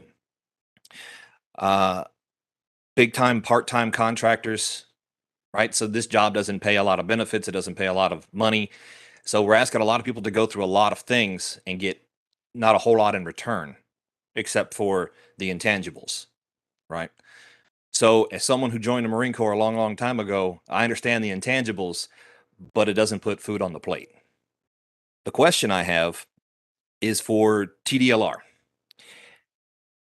Can you host on the website through our page, through the motorcycle safety page, a wait list? This way I have somewhere to send people instead of going to that blanket page that says you can't sign up for the classes that either A, are not offered, or B, there's an email address that they won't reply to, or they get some sort of form letter.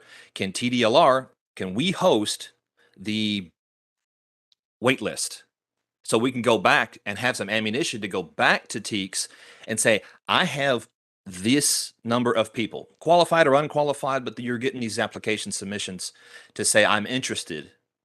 This way we have ammunition to go to them instead of questions for them that they can choose to answer in any manner in which they choose. This way we have an accountability process. We have a way to keep them as honest as can be. So is that a possibility, something we could host on our own website just to keep a roster and add it to like with the reports we get for the board to say this is how many people are on the wait list?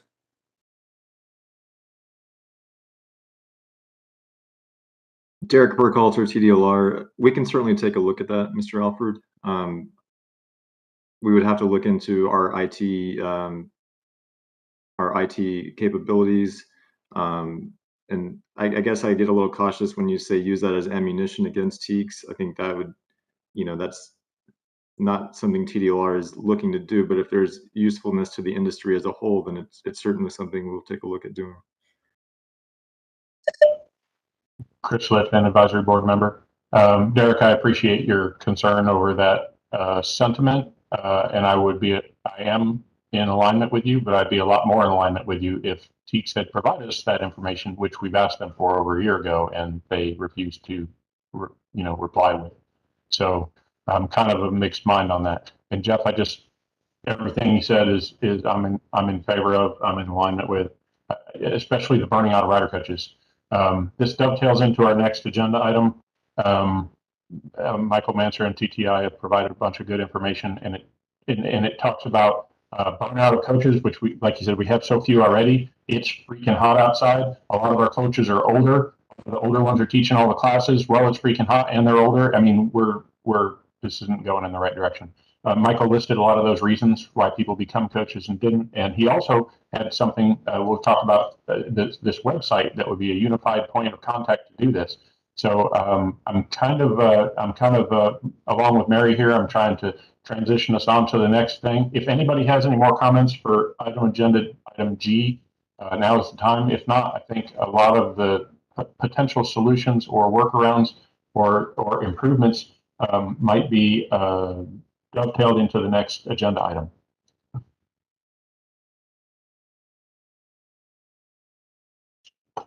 With no additional comments, I'm going to thank everyone for their input on agenda item H. It was a long and important agenda item.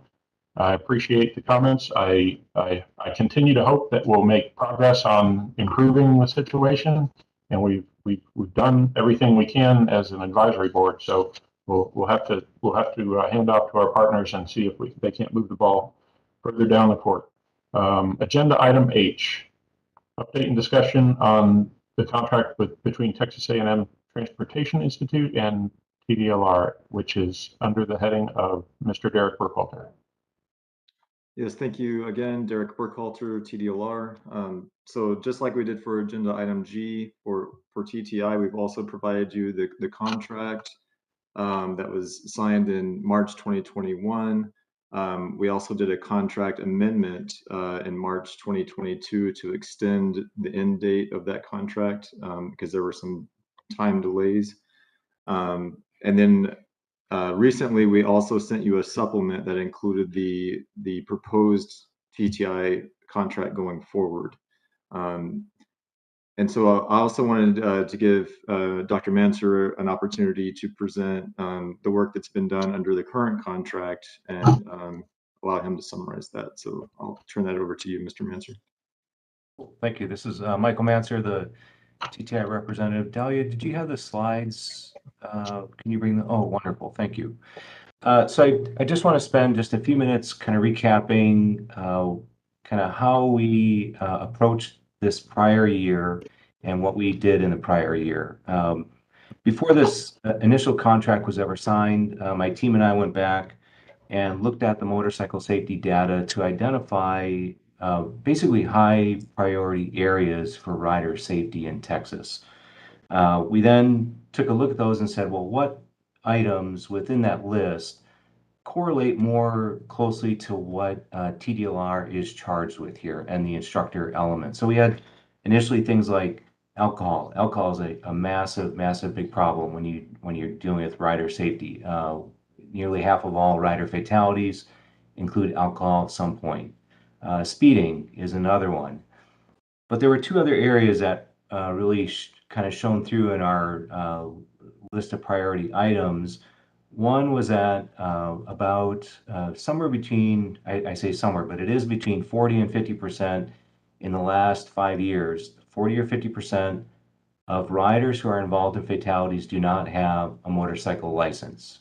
Okay, and this directly deals with the topics that we're talking about just a few minutes ago. So we looked at that and said, well, this is really significant, but the source of the problem is that one of the sources, we have people who are going to ride dirty regardless of whether they can get a license or not. But we stepped back and said, what's one of the things that we can realistically address with this? And that's trying to recruit and retain our instructor corps. So that's really, Delia, if you go to the next website, thank you, or next, yes, thank you. So that's really our main charge in the first year, was to help get a better understanding of why riders become instructors, why they stay in the profession, and then why they become inactive or basically let their license lapse. So this past year really conducted of two main activities. There were actually 6 other activities that supported these, but these are the two main ones. First was to conduct a survey of all active and all inactive instructors to find out really why are they in the profession, how did they get in it, why did they drop out. And then the second step is to use those results to develop an education and outreach campaign to help recruit more instructors and help retain the instructors that we currently have. So with that in mind, understanding that we have these two main charges, Delia, if you go to the next slide, please. Thank you. So I won't go into all the details of the survey, but TDLR does have a report that we've submitted to them. Suffice it to say that one of the critical elements of this survey is that we wanted it to be what we call scientifically defensible. So if any other state agency or legislature came to us and said, can you let us know, like, how sound are these results? How do you know that this predicts who will remain an instructor and who will become inactive? That was a large part of the activity that we did, is making sure that it had that scientific integrity. And we've done, I think, a really good job of that. The survey results really kind of, there's two main areas: likely to remain active in the profession and likely to become inactive. You can see the results indicated that younger instructors are more likely to remain. The type of mentor that you had growing up makes a difference in whether you remain an instructor. Knowledge of a friend or a colleague that's been in a crash, that is a predictor of whether you remain an instructor. And then this last one, self-assessment style, this had been cited in the literature in kind of more unscientific ways, but we wanted to see if it held up here.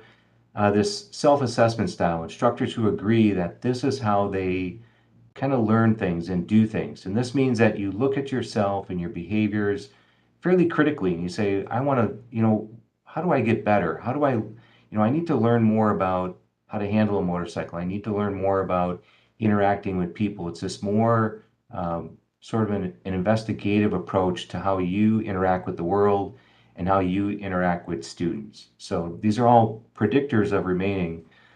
The predictors of instructors becoming inactive, we've heard some commentary earlier, feeling burned out, right? Not feeling appreciated.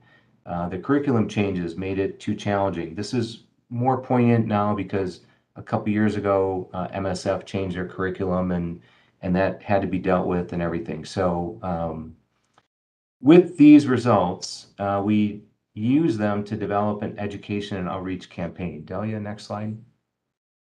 Thank you. We started out kind of straightforward and kind of simple. We developed some recruiting cards to help basically share information with riders about how to become an instructor. So we have two cards. This is the first of the two. On the right-hand side, you see the front and the back of the card. The back of the card between the two cards, I'll show you the second one in a minute. The backs are the same because that gives you information about the requirements to become an instructor. And then on the front of the card, we touch those little items that have a check mark in front of them, those questions.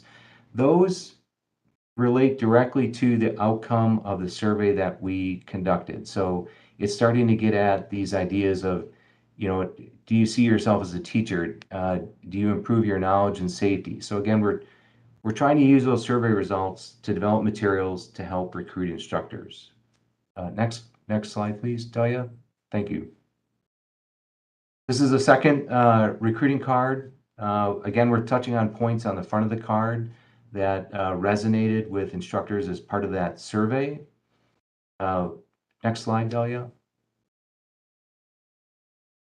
The third card that we developed, this is an instructor card. We've heard some feedback from instructors that a lot of times they, if they identify a student in the class who they think might be a good instructor in the future, they kind of wanted a way to make an impression on that student and to basically get the information to the student about, okay, we think you probably got some good potential here. Here are the resources. So this is a card that instructors can directly hand out to students in the class or elsewhere that they see. The cool thing about all these cards is the QR code in the bottom right corner takes them to the TDLR website to get information on how to become an instructor. Okay. The first two instructor cards, we've distributed about 2,000 of each of those. This third card is a little less because it's mainly instructors. I think we're at about 800 cards that we've sent out and delivered. The good thing is we've had requests from different providers for these different cards.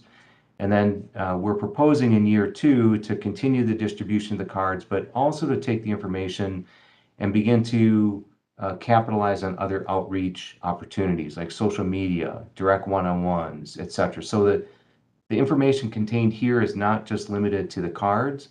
It's really the starting point to jump off to a few different areas for outreach. Okay, next slide, Delia.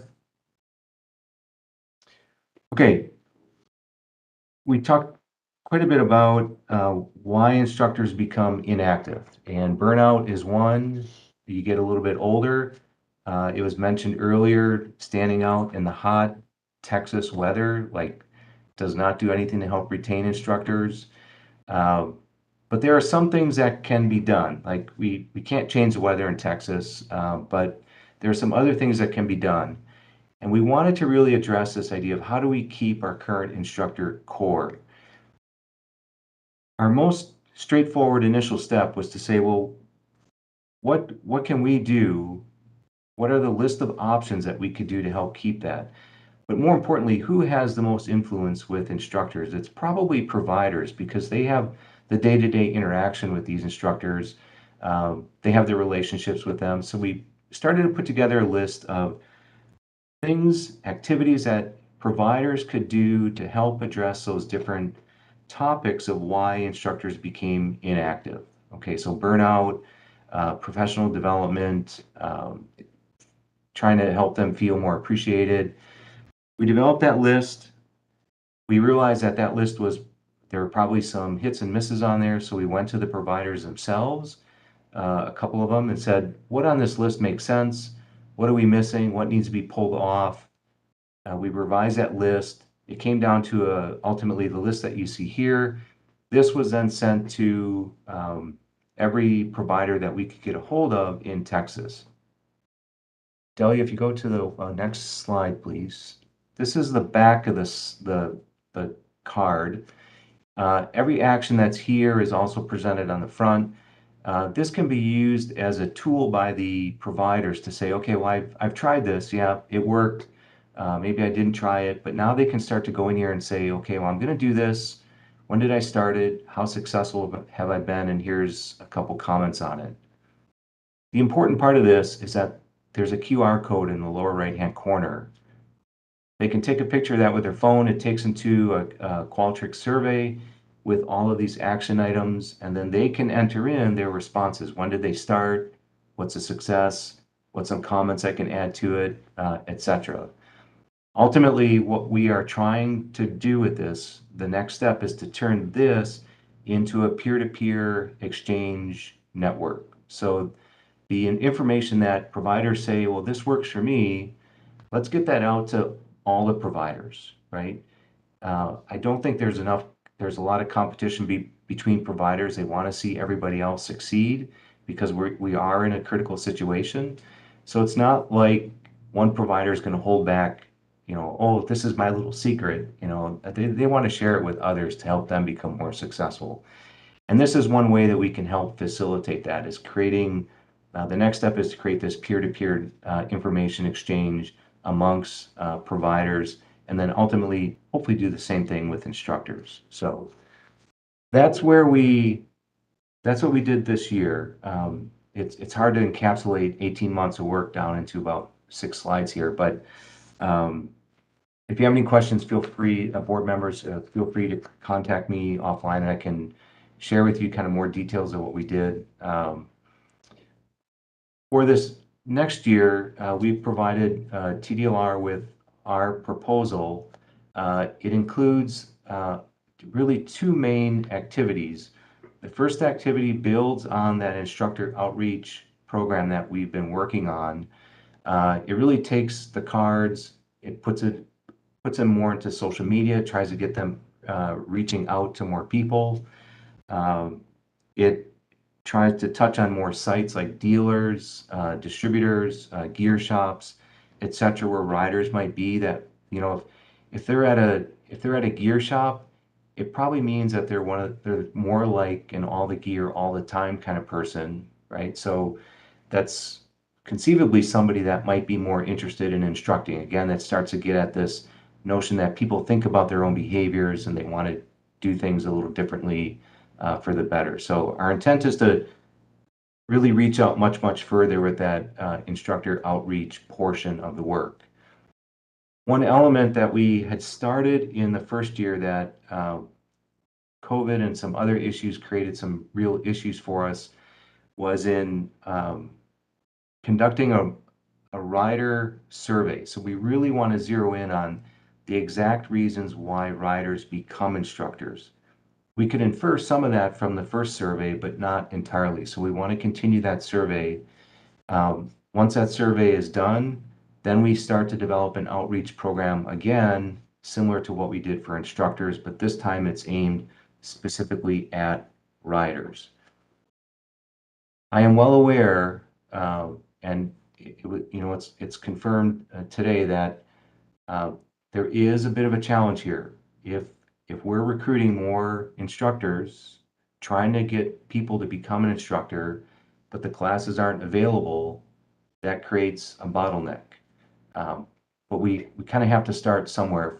My hope, and I sincerely think that everything on the instructor training side will get worked out eventually, but we need to start with trying to get instructors in place as well and trying to get them into the field.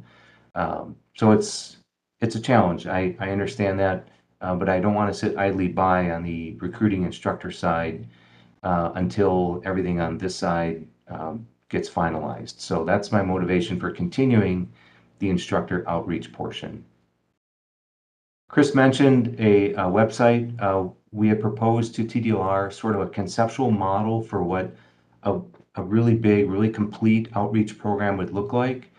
And a website was one of those items. And that we sort of view that website as a place where instructors can go to get information on things that they need to do, training materials. Maybe there's videos on how to become a better instructor, basically a professional resource location for them. For people who want to become instructors, they can go there. They'll be kind of in a different portion of that website, but they can get information about what they need to do, where they need to go. Because one of the things I see right now is the information is out there on how to become an instructor, but it is kind of challenging to kind of work your way through all of that. And our idea is to put that all in one singular location. And basically, if there's a step, we're not going to take, say, if the information's on the TDLR website, we'll indicate here's a step, and then here's a link to that information. Here's the next step. Here's a link. We don't yet have the resources available this year to put that website together. And then there's questions about, does it live on the TDLR site? Does it be independent, sort of like our Look, Learn, Live campaign that some of you might be familiar with? Some of those details need to be worked out, and I think it's better to work out some of that ahead of time, and then we do the website in the next contract year to put that together. So that's, I may have jumped ahead a little bit, Derek, in my description of what we're doing for this, what we're proposing for this next year, but that's essentially in a nutshell what we're looking at doing. No, that's great. Thank you for that. And I just wanted to also clarify that our legislative appropriations request also includes dedicated funds to TTI to do their process as well. Okay. Chris Litfin, Advisory Board Member. Michael, thank you for the update and thank you for the work you're doing. And like you said, we may have problems with the certification and training of rider coaches, but that doesn't mean we should sit and wait for that. I appreciate you taking the ball and running with it and doing what you can to get your part of the solution done. I like all the information. I appreciate you guys reached out to me. I had some input for it. Everything, most of it I agreed with, and a couple things were, informative for me also. So, I mean, I really appreciate it. Seems good. I don't have a scientific background for it, just by the seat of the pants and experience. I am concurrent with your findings. If I had one thing to say, it's that I love the idea of the website that you just finished with. It's not necessarily that the information is not out there. It's not even necessarily that it's not in one place, which I'm not sure it all is in one place. But just the concept of, instead of being technically useful or technically complete, versus what I would like to see is more of an advertising and marketing website like to sell people on the concept of becoming a rider coach, some graphics, some white space. So you want to become a rider coach. There's 3 easy steps. Step 1, do this, and this is accomplished at this website over here at TDLR. Step 2, do this, and you have to link out to TEEX. If you have problems, here's your support line over here. Step 3 or whatever, but make it like you would if you were trying to sell something, not if you were a government agency and you're trying to make an informative document. Right? So, I mean, if we can make it comfortable and easy and attractive to people, then we'll have greater acceptance and throughput. And I think that would be, and to your point about look, learn, live. Outside the scope, we don't even have this website yet, but yeah, you could back it up, and it would be great if there was one website for motorcycling in the state of Texas. I'm a rider. I want to become a rider. I am a rider. I want to become a coach. I am a coach. I'm a sponsor, and just have like a unified clearinghouse of information. And of course, you wouldn't necessarily have to have much function or even a whole lot of content there, because like you said, you could link out to the pages that actually implement those functions and those steps. But just to have one concise, easily accessible, marketing and friendly, fun to look at website that has all that information, I think would be a great service for the entire motorcycling community for the state of Texas. Yeah, this is Michael Matzer again. So I agree 100% with that. I do searches for motorcycle safety activities in other states. And there are some states who they do have one source. So if you type in motorcycle safety or motorcycle instructor, it all goes to the same place, and people can, it's very easy to find that information. Texas is a little different, right? So we have TDLR that's doing their part. We have TEEX doing their part, TTI. Then we have TxDOT, who's funding a lot of motorcycle safety outreach activities and good activities. So the challenge is trying to pull these different agencies and entities together. But I like that idea, and that's certainly something that we should be working for and toward in the future.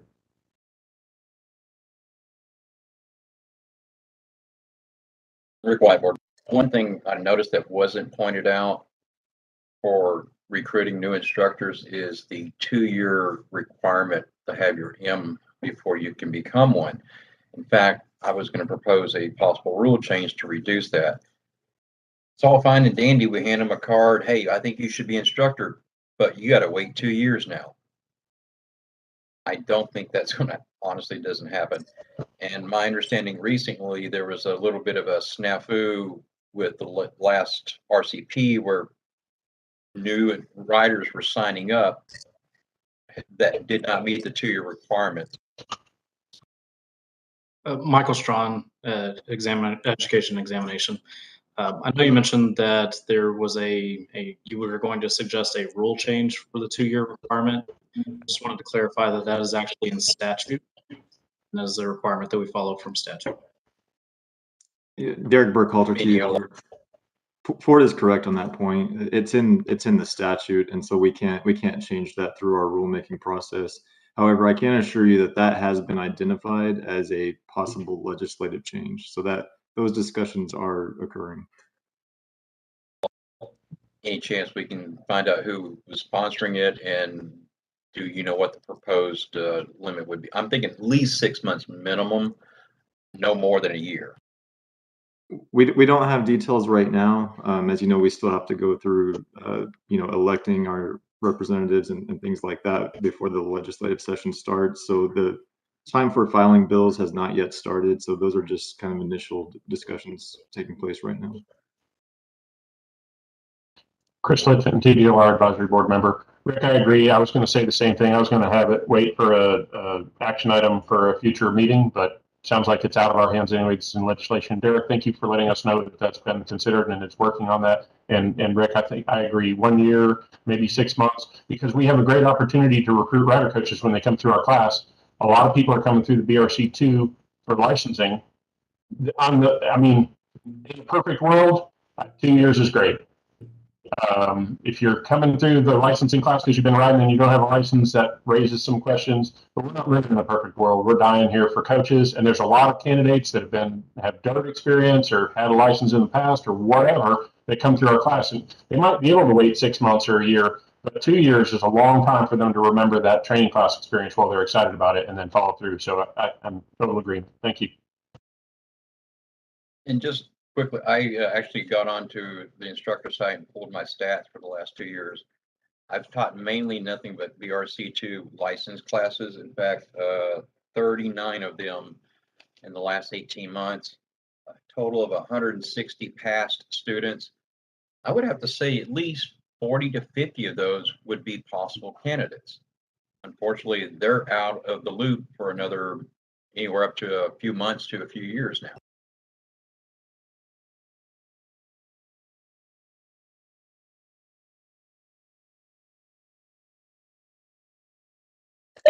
Okay, does anybody else have any questions for Mr. Manser or Mr. Burkhalter on agenda item H? Or I should we have move no on? question. This is Jude Chuck Snyder, Rider Rep. I have no question, but I'd just like to reiterate, I've been working with TTI now since 2008 in different roles involved in motorcycle safety. And I can tell you, TTI does an exceptional job at everything they've been asked to do. And they actually reach out to the community. And so I certainly applaud their efforts, and I'm glad to see that they're continuing in the program. Thank you. Thank you, Jude. I completely agree, and thank you, Michael, for being worthy of that praise. Thank you. Any other comments for this agenda item? Agenda item I, update on discussion of expenditures for the Motorcycle Education Fund. This is Derek Burkhalter and Brandy Corrales. Yes, thank you again, Derek Burkhalter, TDLR. So this item is in response to a request from board members to have kind of an accounting of how the fund has been expended. So we've provided you a kind of just a brief summary report for fiscal year 2022. I don't have much really to discuss about this. We just wanted to provide the information, and if there are any questions, we'd be happy to address that at this point.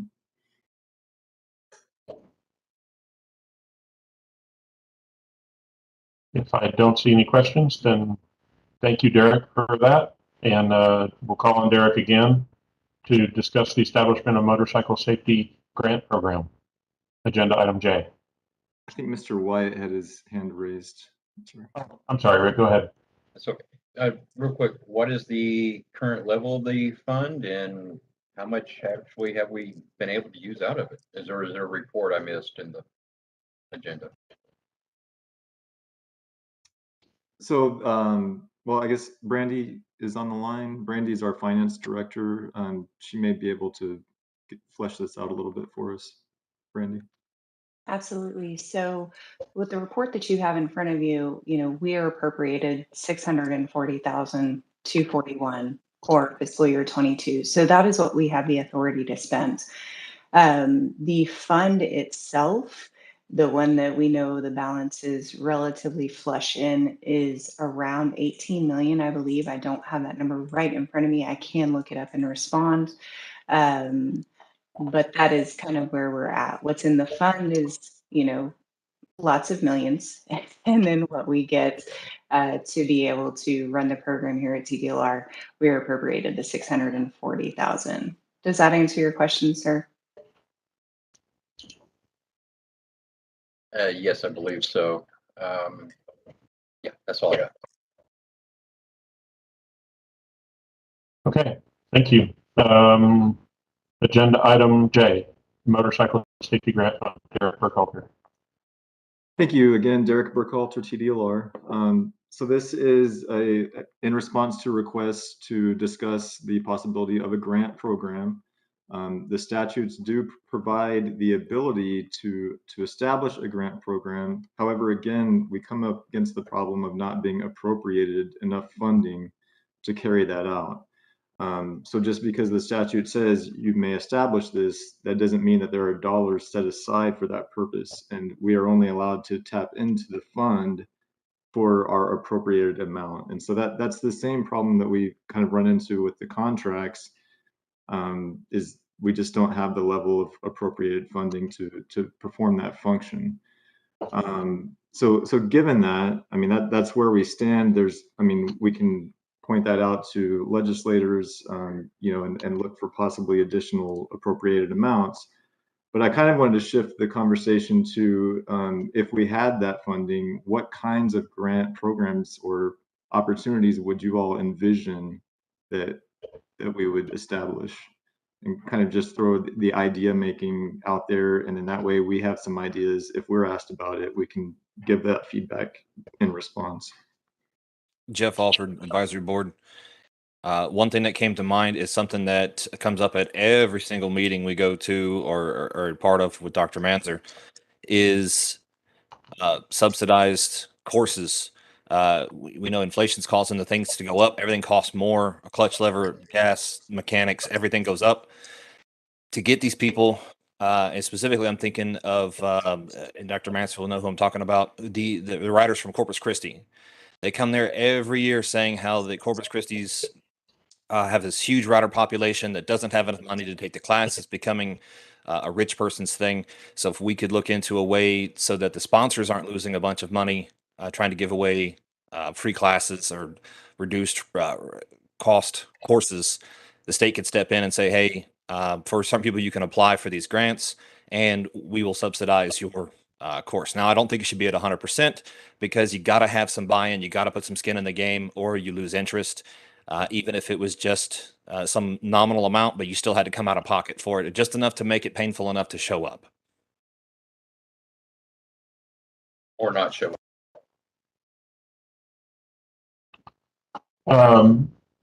Chris Liffin, Motorcycle Advisory Board member. Derek, a question first and then some suggestions on your question.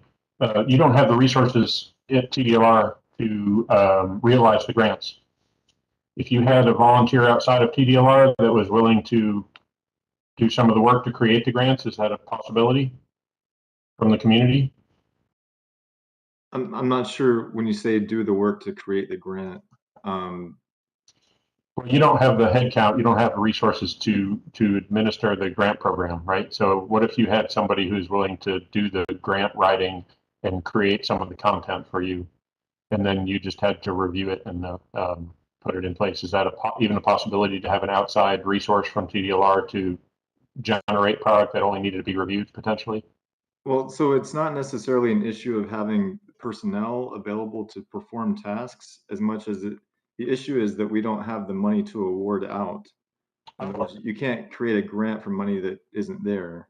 And so we literally don't have the funds to give out. And we would have to ask for an increased amount appropriated from the legislature to then be able to pass that on in whatever form those grants take. Thank you for that clarification. Now I understand. So some suggestions for potential grants. As Jeff said, discounted courses for people, as merited, not 100%. Possibly discounted courses for rider coach prep classes for rider coaches, not 100%. Possibly reimbursing some or most of the cost for deaf interpreters for students who need to take the class. For sponsors, that can be a very high fee for one student.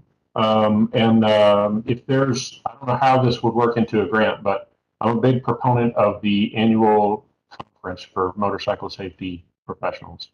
I don't know how you work that in a grant, discount or reimbursement or something for travel expenses, or maybe some way if an entity put on the conference that they could be granted some money for expenses for the facilities and the food or something to help encourage annual conference. This dovetails into what Michael presented in a few agenda items ago that I think it goes to a bunch, but basically the feeling of not being appreciated. I think this is the one. I mean, there's a lot of ways to show our appreciation to our rider coaches, but this is like the state conference that they get to go to, and it's their one professional event of the year where they get to see other rider coaches and do a little continuing education and feel like there's something being put on for them in their industry. So I think that goes toward the appreciation and helps to allay the mental burnout, not the physical burnout, but just showing them appreciation helps deal with the burnout thing. So those are my 4 suggestions for possible grant usage. Rick Wyatt, board member. One thing I didn't hear Chris mention, but is it a possibility for sponsors to apply for grants for equipment replacement? I know some bikes are well beyond use and just spit and baling wire, and if we could dovetail it or somehow appropriate enough for that, that would definitely be a need as well. And take some of the burden off the sponsor sites of trying to,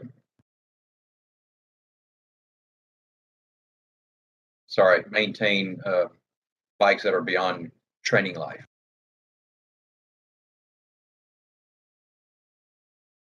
We can certainly look into those kinds of ideas. Absolutely. Any way to defray the cost of providing the training is probably something that would be beneficial to the whole industry.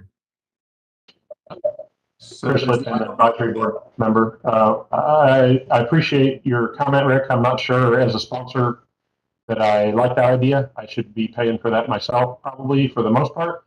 However, I think it may be to build on what you said, maybe for rural sponsors where being a sponsor doesn't make sense financially, a grant program could be there. When we transitioned from DPS to TDLR, we lost the mobile unit, and there's, Texas is a big state, and a lot of it just doesn't work financially for motorcycle training. There's not enough people out there to make it to justify. And if there was a grant program for areas of the state in need geographically or financially, I could see that to help defray the cost so that we could serve all of the state and not just where the population centers are. Chuck Snyder, rider rep. Question for David Gonzalez. David, I know you don't have funding for the grant program and have not had it since the program moved over from DPS. Have y'all made attempts in the LAR process to get money for the grant program? So we are exploring creative ways to get money. That particular fund was not addressed during the last legislative session, so we're not too confident or hopeful because it could have been addressed. And in fact, I think we inquired that last legislative session on what were the intentions. We are not currently exploring it. We just had to submit our LAR this past Friday. We are not currently exploring it in that LAR request, but it doesn't mean that these conversations can happen during the legislative session as part of some other request that be made for our budgeting, but it's not in our LAR at this time. And Derek Burkhalter, TDLR, if I could add a little bit of substance to my previous answer, it is about appropriations, but there is a degree where it is about personnel, because to manage a state grant program, you have to have grant managers who are trained and certified to do that purpose, just like contract managers. TDLR does not have any program where it administers a grant like this. And so it's not consistent with the way we run our typical programs. So there is also that additional issue of just, it's not a normal function of ours. So I just wanted to add that in and kind of, I guess, correct myself to some degree. Just as a suggestion, TTI is in the business of managing grant programs. And just as a suggestion, if TDLR could somehow incorporate grant program management for riders through the LAR process and tap into General Revenue 0501, I can assure you the motorcycle riding community is not going to have an issue with TTI setting up some type of grant program where indigent riders can't tap into some of these funds. I mean, actually, that's what was envisioned to begin with. So if there's any way we can move this forward, I can assure you the riding community would be willing to contact their legislators and lend their support. David Gonzalez, TDLR. Jude, again, the reason this board is here is for these ideas, and we appreciate y'all sharing them. I will tell you the LAR does include specific financing requests for TEEX and for TTI. How they use those monies, the idea is there's no longer any negotiations that have to go through TDLR. We're no longer a pass-through or middleman. They choose what they want to do with those monies, which could include conference. It could include grant. They've got their own way of doing their business. So I want to make sure that they're granted the flexibility to do what's best and to make their priorities, just like we try to do the same for our agency. But definitely appreciate the question, and hopefully the legislative session will be helpful for all of us. Jeff Alford, advisory board member. Quick legislative question. So they make the appropriations, right? How can we connect the motorcycling public with the people who decide how much money we get to spend? How can they reach out? Who do they reach out to? It's going to vary from region to region, but what's a good way we can start the motorcycling public on making some noise to bring attention to our cause? Derek Burkhalter, TDLR. So there are budget hearings, and you can sign up to provide testimony during those. But short of that, it's just contact your representatives, let them know your concerns, provide as much information as possible. If bills are filed to address this kind of thing, there will be hearings on those bills in committees. Sign up to provide testimony in those committee hearings. Just participating in the regular legislative process. But we can't, as a state agency, like sort of direct your efforts. We can only, just generally kind of give you that information. And we also provide regular updates throughout the legislative process on our TDLR website. As far as bills that are relevant to TDLR, we track those and give you like the current status of those and when upcoming hearings are scheduled to take place for those. And so stay tuned to our website. Be sure and go to the motorcycle page and sign up for email updates.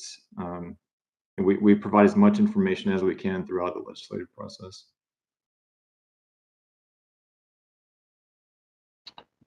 Do we have any more comments on agenda item K? I'm sorry, agenda item J, Motorcycle Safety Grant Program. Okay, the next agenda item is K, recommendations for agenda items for the next board meeting. Rick. I actually kind of got a list. So first of all, I would like to see us have more meetings than annually. I was really surprised it's been literally a year since we've met. I feel that's way too long, at least preferably quarterly, but even every 6 months would be something. Second thing I had is, as a rider coach, the MSBA certificate changed significantly, where if I have a class, I end up with writer's cramp from writing names and information, and I'm waiting for blood type to be added to this thing. Can we fix this where it's a little more coach friendly? Name, date of birth, really, course type. I understand some of it, but I don't. I would definitely like to have some discussion, because it seemed it was made without any input from the board. Honestly, guys, there was a lot of changes that rolled out the last year that I felt like as board members we should have been part of, and we're hanging out in the dark. So that's why I'm kind of pushing for more meetings so we can advise if needed. That's what we're here for. And thirdly, EP variations. I know we touched on it earlier. Like I said, I'm mainly a BRC, the one-day class instructor. If it's available, if it's recognized by MSF, it's been put out by MSF, let's not hold back on it. Yes, there's going to be some cost to the sponsor for, I believe, some minimal signage that has to be used. Everything else is online and printable. One thing is it greatly reduces cost on the sponsor because they no longer have to purchase handbooks. And the last time I remember, they were about $13 a book. No, I'm sorry, that's the Spanish version. So even then, it's an expense that can be removed from the sponsor. Online renewal. I know we touched, I want to say one of our initial meetings way back when, that eventually we'd be able to renew online. Well, surprise, surprise, it's not happening. I literally got my renewal notification this week, went to check in, and like, I still have to send you payment and all that. And why can we not renew online? I would like to see that addressed and rectified. If everyone else can renew online, why can't we? I know there's a couple of documents we have to submit, but everyone can submit them electronically. So other than that, that's my items I had. Thank you. Chuck Snyder, Rider Representative. I would like to see TEEX give us a report out on what their efforts have been, at least this fiscal year, in training new instructors. They have membership on this board and they're not attending, but they are expending public funds. And I think they should give us a report out.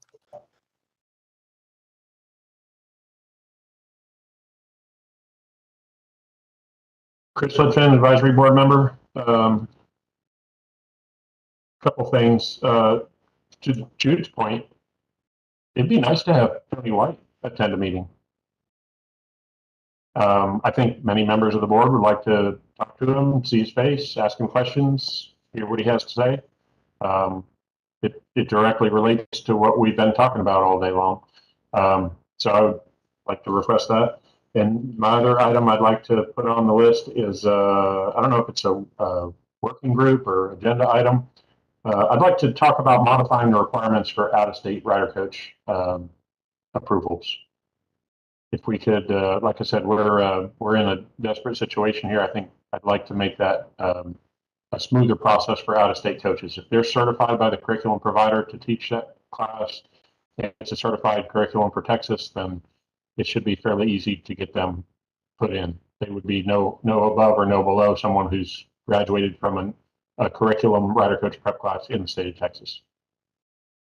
I mean, we kind of have to rely on the curriculum provider to make sure that's right. So, I mean, whether it's done in our state or someone else's, I'd like to streamline that process. I got a few out-of-state coaches who are trying to get that done. Some of the requirements require their state coordinators to provide information. Some other states don't have coordinators, or, you know, it's not a high priority for them to reply to those requests. And that, I mean, I got a guy right now that's trying to get that done. He's ready to teach 2 classes a week. I got a 2.5, 3 month waiting list in that site. He could jump right in there and start knocking those students out, teaching them, get them the safety class, but I'm still waiting. Not a TDLR problem. It's more of he's not able to comply with the application process. I'd like to try to talk about streamlining that, making that a little easier to comply. Chris, Yeah. Mary here. You made a request for someone to attend the meeting and I missed that name. It's the new gentleman that I hear is in charge of the program at TEEX. Okay. Kyle McNew is the representative, but I understand he's Yes. the one that's in charge of actually getting things, you know, running the program over there. It'll be, I think, illuminating for us to hear what he has to say. Okay, thank you. Mm-hmm. Rick White, Industry Board Rep. Just to kind of piggyback onto Chris's thing about rider coaches, I'm not sure. Maybe we need to revisit allowing Texas residents to travel out of state to become MSF certified. It's the same course, and I know we've had issues with that in the past, but if obviously we have a failure in the system, if these people are willing to go out of state to do it, why not? Rick, if we make the process to transfer out-of-state rider coaches just the requirement that they live in Texas now and they're certified by MSF or Total Control or any other curriculum provider, then I don't know, we might be there.